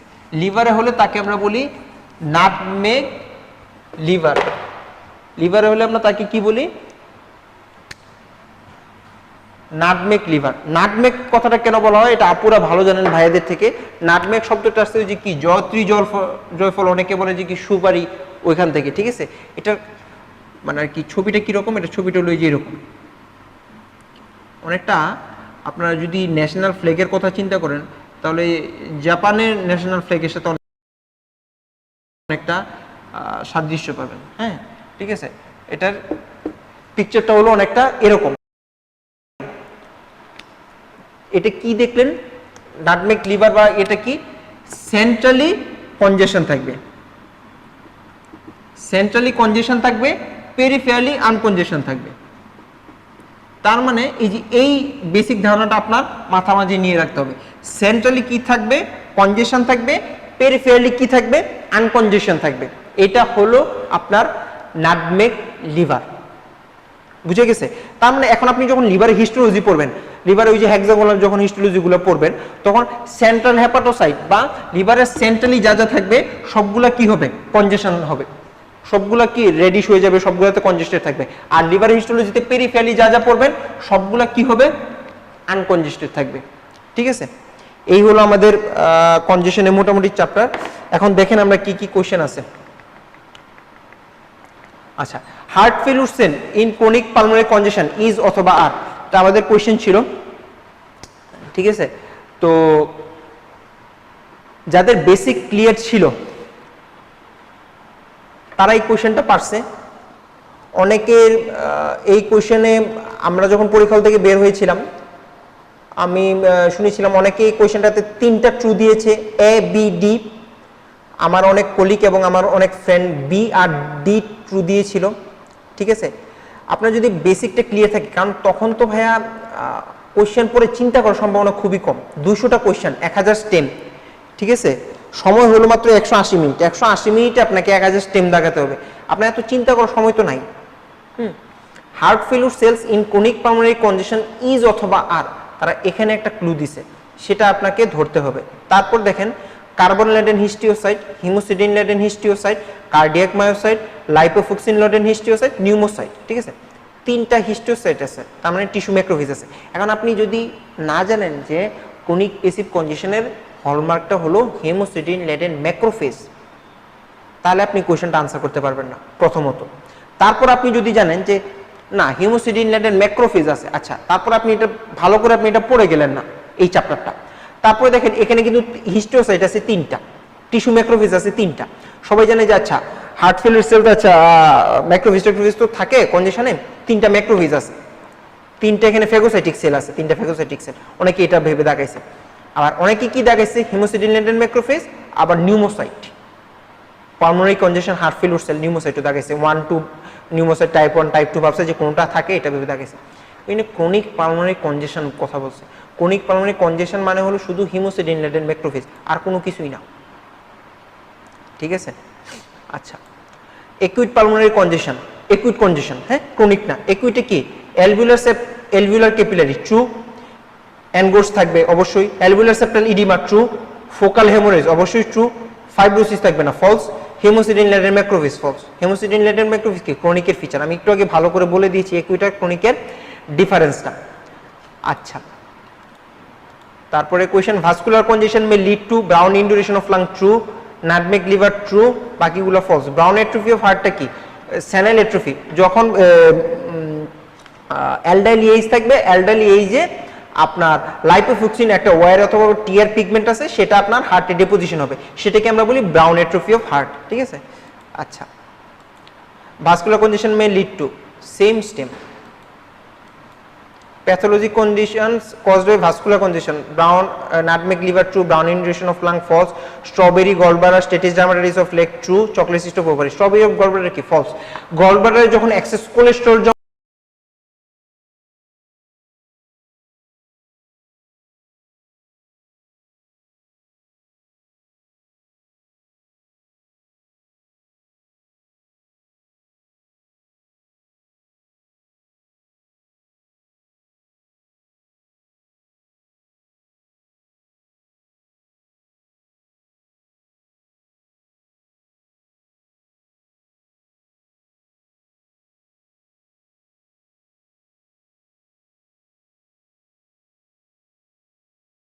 হবে, এক্সেস কোলেস্টেরল যখন জমা হবে তখন গলব্লাডারটার কালার হবে কি স্ট্রবেরির মতো। ওটা কনজেশনের সাথে এটা কোনো রিলেশন নাই। আচ্ছা, তো 2020 এখান থেকে একটা কোশ্চেন এসেছে, দেখেন কি নতুন কোশ্চেনটা আসছে। আপনারা তো পরে বলবেন সলভ যদি এখন না করে দিই যে ভাই নতুন question. Vascular congestion may lead to, first stems হলো haemochromatosis false, second stems brown atrophy of heart, এখানে ট্রু দেওয়া সেটা ফলস হবে। chocolate cyst of ovary false, nutmeg liver true, brown induration of lung true। ঠিক আছে, হুবহু previous question দিয়ে রাখছে, এটা 2020 এর কোশ্চেন। আচ্ছা, তারপরে হেমোস্টেসিস, এটা ব্লাড ফিজিওলজির টপিকস, এটা আমাদের দরকার নেই, এটা পুরোপুরি ব্লাড ফিজিওলজি। ডিআইসি, এটাও ব্লাড ফিজিওলজির টপিকস। ডিআইসিটা অবশ্যই পড়ে যাবেন। আমি জানি না ব্লাড ফিজিওলজি ক্লাসটা কে নিচ্ছেন, কিন্তু ওই ভাইয়া অবশ্যই ডিআইসিটা পড়াবেন। ডিআইসিটা অবশ্যই পড়ে যেতে হবে। ডিআইসির পজোলজি এবং ডিআইসির ব্লাড পিকচারটা, কোন কোন ব্লিডিং টাইমস বাড়তেছে, কোন কোন টাইম বাড়তেছে, কোন কোন টাইমস কমতেছে, কোন কোন ফ্যাক্টর বাড়তেছে, সবগুলো পড়ে যেতে হবে ডিআইসি থেকে। আর হলো ডিআইসির কজোলজিটা এই যে আমরা এইভাবে স্লাইড করে পড়াই, আমি জানি ব্লাড ফিজিওলজিতে ভাইয়া কিভাবে দেখাচ্ছেন, কিন্তু ডিআইসি অবশ্যই পড়ে যেতে হবে, অবশ্যই পড়ে যেতে হবে। এটা ব্লাড ফিজিওলজির টপিকস, হ্যাঁ, এটা এই প্যাথোলজির টপিকস না। আচ্ছা, আমাদের পরবর্তী টপিকসে আমরা চলে যাই। এই যে ল্যাবরেটরি ফাইন্ডিংস অবশ্যই লাগবে ডিআইসি, হ্যাঁ। আমাদের পরবর্তী টপিকস আজকে থ্রম্বোসিস। থ্রম্বোসিস থেকে কি কি পড়তে হবে, হ্যাঁ। থ্রম্বোসিস থেকে প্রথমেই যেটা দেওয়া আছে এই যে দেখেন ভার্কোস্ট্রাইডটা পড়তে হবে। আগে আমরা বলি যে হোয়াট ইজ থ্রম্বাস। থ্রম্বাসটা কি? থ্রম্বাসটা হলো একটা সলিড মাস, সলিড ইন্ট্রাভাস্কুলার যেটা মাস, এটাকে আমরা বলি থ্রম্বাস। আচ্ছা, এটা কি ইন্টারপ্রেট সার্কুলেশনে ফর্মেশন হবে নাকি আনইন্টারপ্রেট সার্কুলেশনে ফর্মেশন হবে, সেটা আমাদের জানার একটা বিষয়। অবশ্যই আনইন্টারপ্রেট সার্কুলেশনে ফর্মেশন হবে থ্রম্বাসটা, অবশ্যই কি আনইন্টারপ্রেট সার্কুলেশনে ফর্মেশন হবে। এই যে থ্রম্বাস ফর্মেশনের যে প্রসেসটা, এটা কি আমরা বলতেছি থ্রম্বোসিস। থ্রম্বাস ফর্মেশনের যে প্রসেসটা, সেটাকে আমরা বলতেছি থ্রম্বোসিস। আচ্ছা, থ্রম্বোসিস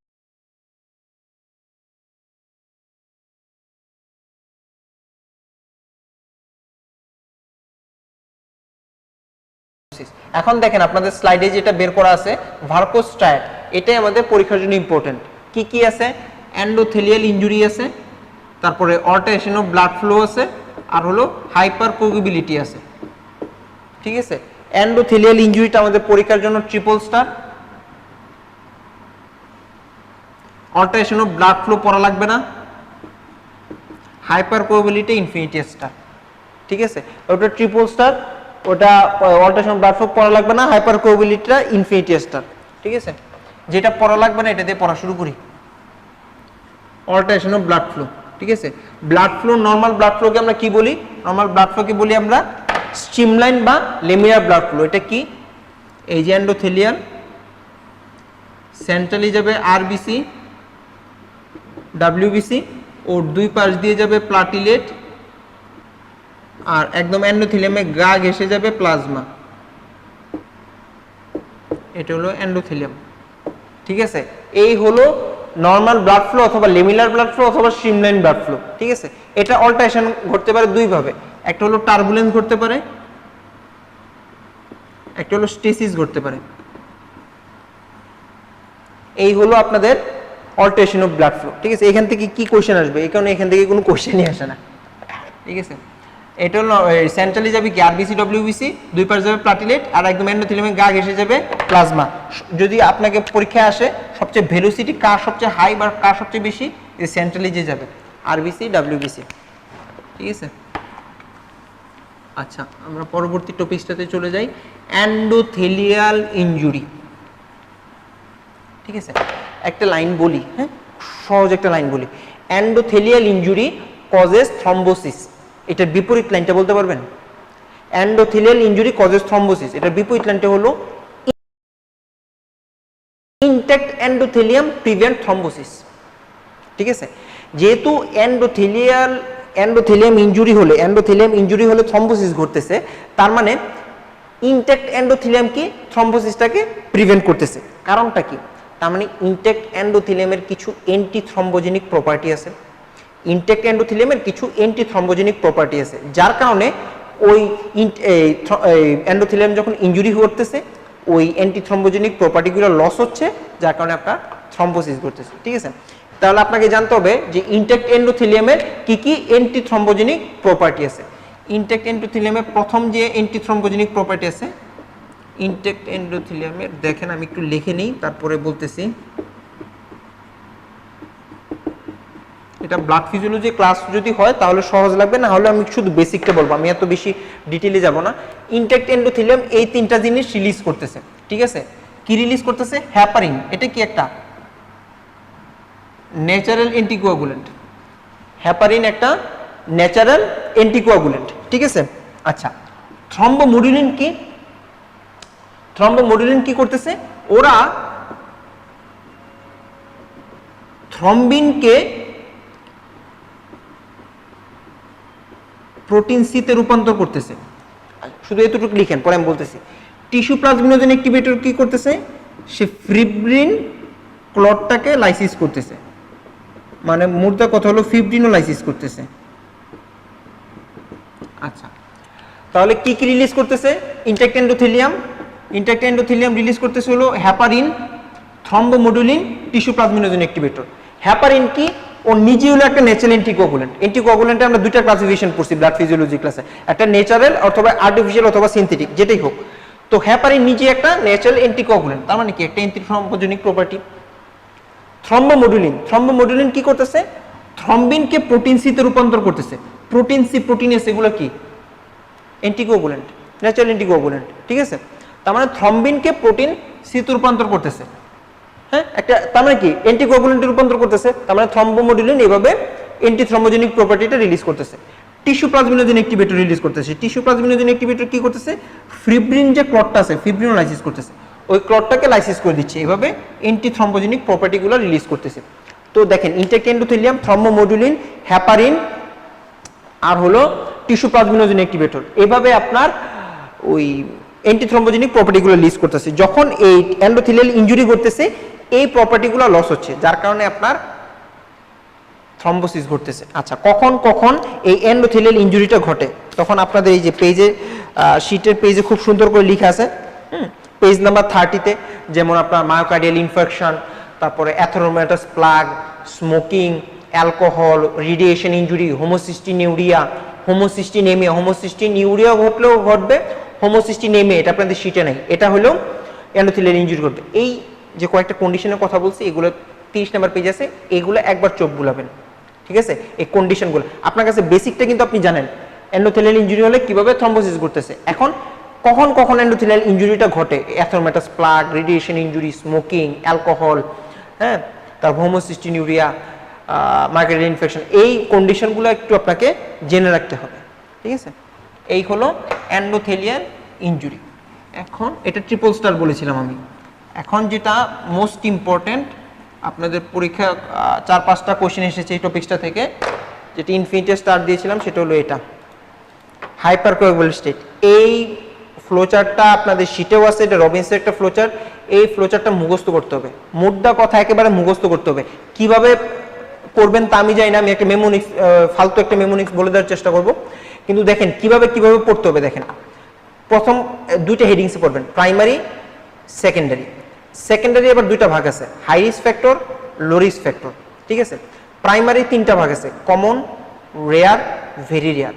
আপনার পরীক্ষায় কিভাবে আসতে পারে দেখেন, what are the primary risk factor for thrombosis, এগুলো ট্রু হবে। What are the secondary risk factor for thrombosis, এই দুইটা ট্রু হবে। What are the high risk factor for thrombosis, দুইবার এসেছে, এগুলো ট্রু হবে। What are the low risk factor for thrombosis, শুধুমাত্র এগুলো ট্রু হবে। What are the risk factor for thrombosis, সবগুলো ট্রু হবে। বুঝাতে পারছি? Primary risk factor for thrombosis থাকলে কমন, রেয়ার, ভেরি রেয়ার, এখানে 3টা 2টা 8টা। হাই রিস্ক ফ্যাক্টর আছে এখানে কিছু কিছু, এটাও পড়তে হবে আলাদা করে, লো রিস্ক ফ্যাক্টরগুলো আলাদা করতে হবে। High risk factor, low risk factor দুইটা একসাথে সেকেন্ডারি, আর প্রাইমারি জেনেটিক হলো এগুলা, ঠিক আছে? আপনি যদি এই যে আপনি রেয়ার, ভেরি রেয়ার ভেবে এগুলার বাদ রেখেন না, রেয়ার, ভেরি রেয়ারগুলো পরীক্ষার স্টেমে বেশি থাকে। এখন যদি দেখেন কমন কি আছে, ফ্যাক্টর 5 মিউটেশন, প্রথম বিন মিউটেশন, ইনক্রিজ লেভেল হলো 8, 9, 11 অথবা fibrinogen, rare antithrombin 3 deficiency, protein S deficiency, protein C deficiency, fibrinolysis defect, homozygous, homocystinuria. এখন আপনার পরীক্ষায় যদি থাকে risk factor for thrombosis, protein S, এই প্রোটিন এস তো সিটি ছিল, বইয়ে তো ছিল, ছকে ছিল, ট্রু। প্রোটিন এস ডেফিসিয়েন্সিটা শব্দটা তো থাকতে হবে। প্রোটিন যদি থাকে risk factor for thrombosis, protein S তো একটা ন্যাচারাল অ্যান্টিকোয়াগুলেন্ট, ওটা থাকলে তো কখনো রিস্ক ফ্যাক্টর ফর থ্রম্বোসিস না। যদি ওটা ডেফিসিয়েন্সি থাকে, শব্দটা যদি ডেফিসিয়েন্সি উল্লেখ করে দেয়, তাহলে ট্রু। যদি অ্যান্টিথ্রম্বিন 3 থাকে শুধু risk factor for thrombosis, false. যদি অ্যান্টিথ্রম্বিন 3 ডেফিসিয়েন্সি শব্দটা থাকে, তাহলে ট্রু, ঠিক আছে? এভাবে পড়তে হবে, এটা ভাই মুখস্থ করতে হবে, এখানে কিছু বলার নাই। হাই রিস্ক আর লো রিস্কের জন্য আমি একটা মেমোনিক্স লিখে দিচ্ছি, খুবই ফালতু একটা মেমোনিক্স, যদি ভালো লাগে তাহলে লিখে রাখবেন, কিন্তু ক্লাসে এটা আমি লিখে আমি সবাইকে এটা মুখস্থ করাই ফেলি, ঠিক আছে? হাই রিস্ক ফ্যাক্টরের জন্য দেখেন, ক্যাট ম্যাপ নিয়ে পিএইচডি করছে, ক্যাট ম্যাপ নিয়ে পিএইচডি করছে, ঠিক আছে? আচ্ছা, এটা দিয়ে কিভাবে মনে রাখবেন? সি দিয়ে হলো ক্যান্সার, সি দিয়ে ক্যান্সার, এ দিয়ে এট্রিয়াল ফিব্রিলাইজেশন, টি দিয়ে টিস্যু ইনজুরি, টি দিয়ে টিস্যু ইনজুরি, এম দিয়ে হলো এমআই, এম দিয়ে হলো এমআই, এ দিয়ে কি অ্যান্টিফসফোলিপিড অ্যান্টিবডি সিনড্রোম, এ দিয়ে অ্যান্টিফসফোলিপিড অ্যান্টিবডি সিনড্রোম, পি দিয়ে প্রলং ইমোবিলাইজেশন, পি দিয়ে প্রলং ইমোবিলাইজেশন, আরেকটা পি দিয়ে প্রস্থেটিক হার্ট ভালভ, পি দিয়ে প্রস্থেটিক হার্ট ভালভ, এইচ দিয়ে হেপারিন ইনডিউস থ্রম্বোসাইটোপেনিয়া, এইচ দিয়ে হেপারিন ইনডিউস থ্রম্বোসাইটোপেনিয়া, ডি দিয়ে ডিআইসি, ডি দিয়ে ডিআইসি, আরেকবার বলে দিচ্ছি, সি দিয়ে ক্যান্সার, এ দিয়ে এট্রিয়াল ফিব্রিলাইজেশন, টি দিয়ে টিস্যু ইনজুরি, টিস্যু ইনজুরি না থেকে সার্জারি থাকতে পারে, টিস্যু ইনজুরি না থেকে বার্ন থাকতে পারে, টিস্যু ইনজুরি না থেকে ট্রমা থাকতে পারে, যে কোনোভাবে টিস্যু ইনজুরি হতে পারে। এম দিয়ে মায়োকার্ডিয়াল ইনফেকশন এমআই, এ দিয়ে অ্যান্টিফসফোলিপিড অ্যান্টিবডি সিনড্রোম, পি দিয়ে প্রলং ইমোবিলাইজেশন, আরেকটা পি দিয়ে প্রস্থেটিক হার্ট ভালভ, এইচ দিয়ে হেপারিন ইনডিউসড থ্রম্বোসাইটোপেনিয়া, ডি দিয়ে ডিআইসি। এটা হলো হাই রিস্ক ফ্যাক্টরের জন্য, ঠিক আছে। আসেন লো risk factor, low risk factor হলো সি সোহান, হ্যাঁ লো রিস্ক ফ্যাক্টর হলো সি সোহান। আচ্ছা সি সোহান দিয়ে কি, সি দিয়ে হাই রিস্ক ফ্যাক্টরে কি ছিল ক্যান্সার, লো রিস্ক ফ্যাক্টরে কি কার্ডিওমায়োপ্যাথি, লো রিস্ক ফ্যাক্টরে কি কার্ডিওমায়োপ্যাথি, এস দিয়ে স্মোকিং, এস দিয়ে সিকেল সেল অ্যানিমিয়া, দুইটা, ঠিক আছে, smoking sickle cell anaemia. O দিয়ে হলো ওবেসিটি, ও দিয়ে হলো ওসিপি, ও দিয়ে হলো ওবেসিটি, ও দিয়ে ওসিপি। এইচ দিয়ে হাই রিস্ক ফ্যাক্টর কি ছিল heparin induced thrombocytopenia, low risk factor হলো hyper oestrogenic state, hyper oestrogenic state, এটা হতে পারে আপনার প্রেগন্যান্সি, হতে পারে আপনার কি পোস্টপার্টাম স্টেট, যে কোনো জায়গায়।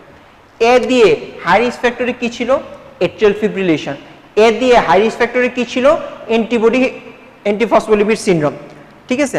আচ্ছা এ দিয়ে লো রিস্ক ফ্যাক্টর হলো advanced age, advanced age, N দিয়ে হলো নেফ্রোটিক সিনড্রোম, এন দিয়ে হলো নেফ্রোটিক সিনড্রোম। আমি আরেকবার বলে দিচ্ছি, সি দিয়ে কার্ডিওমায়োপ্যাথি, এস দিয়ে স্মোকিং, এস দিয়ে সিকেল সেল অ্যানিমিয়া, ও দিয়ে ওবেসিটি, ও দিয়ে ওসিপি, এইচ দিয়ে হাইপার ইস্ট্রোজেনিক স্টেট, এ দিয়ে অ্যাডভান্সড এজ, এন দিয়ে নেফ্রোটিক সিনড্রোম।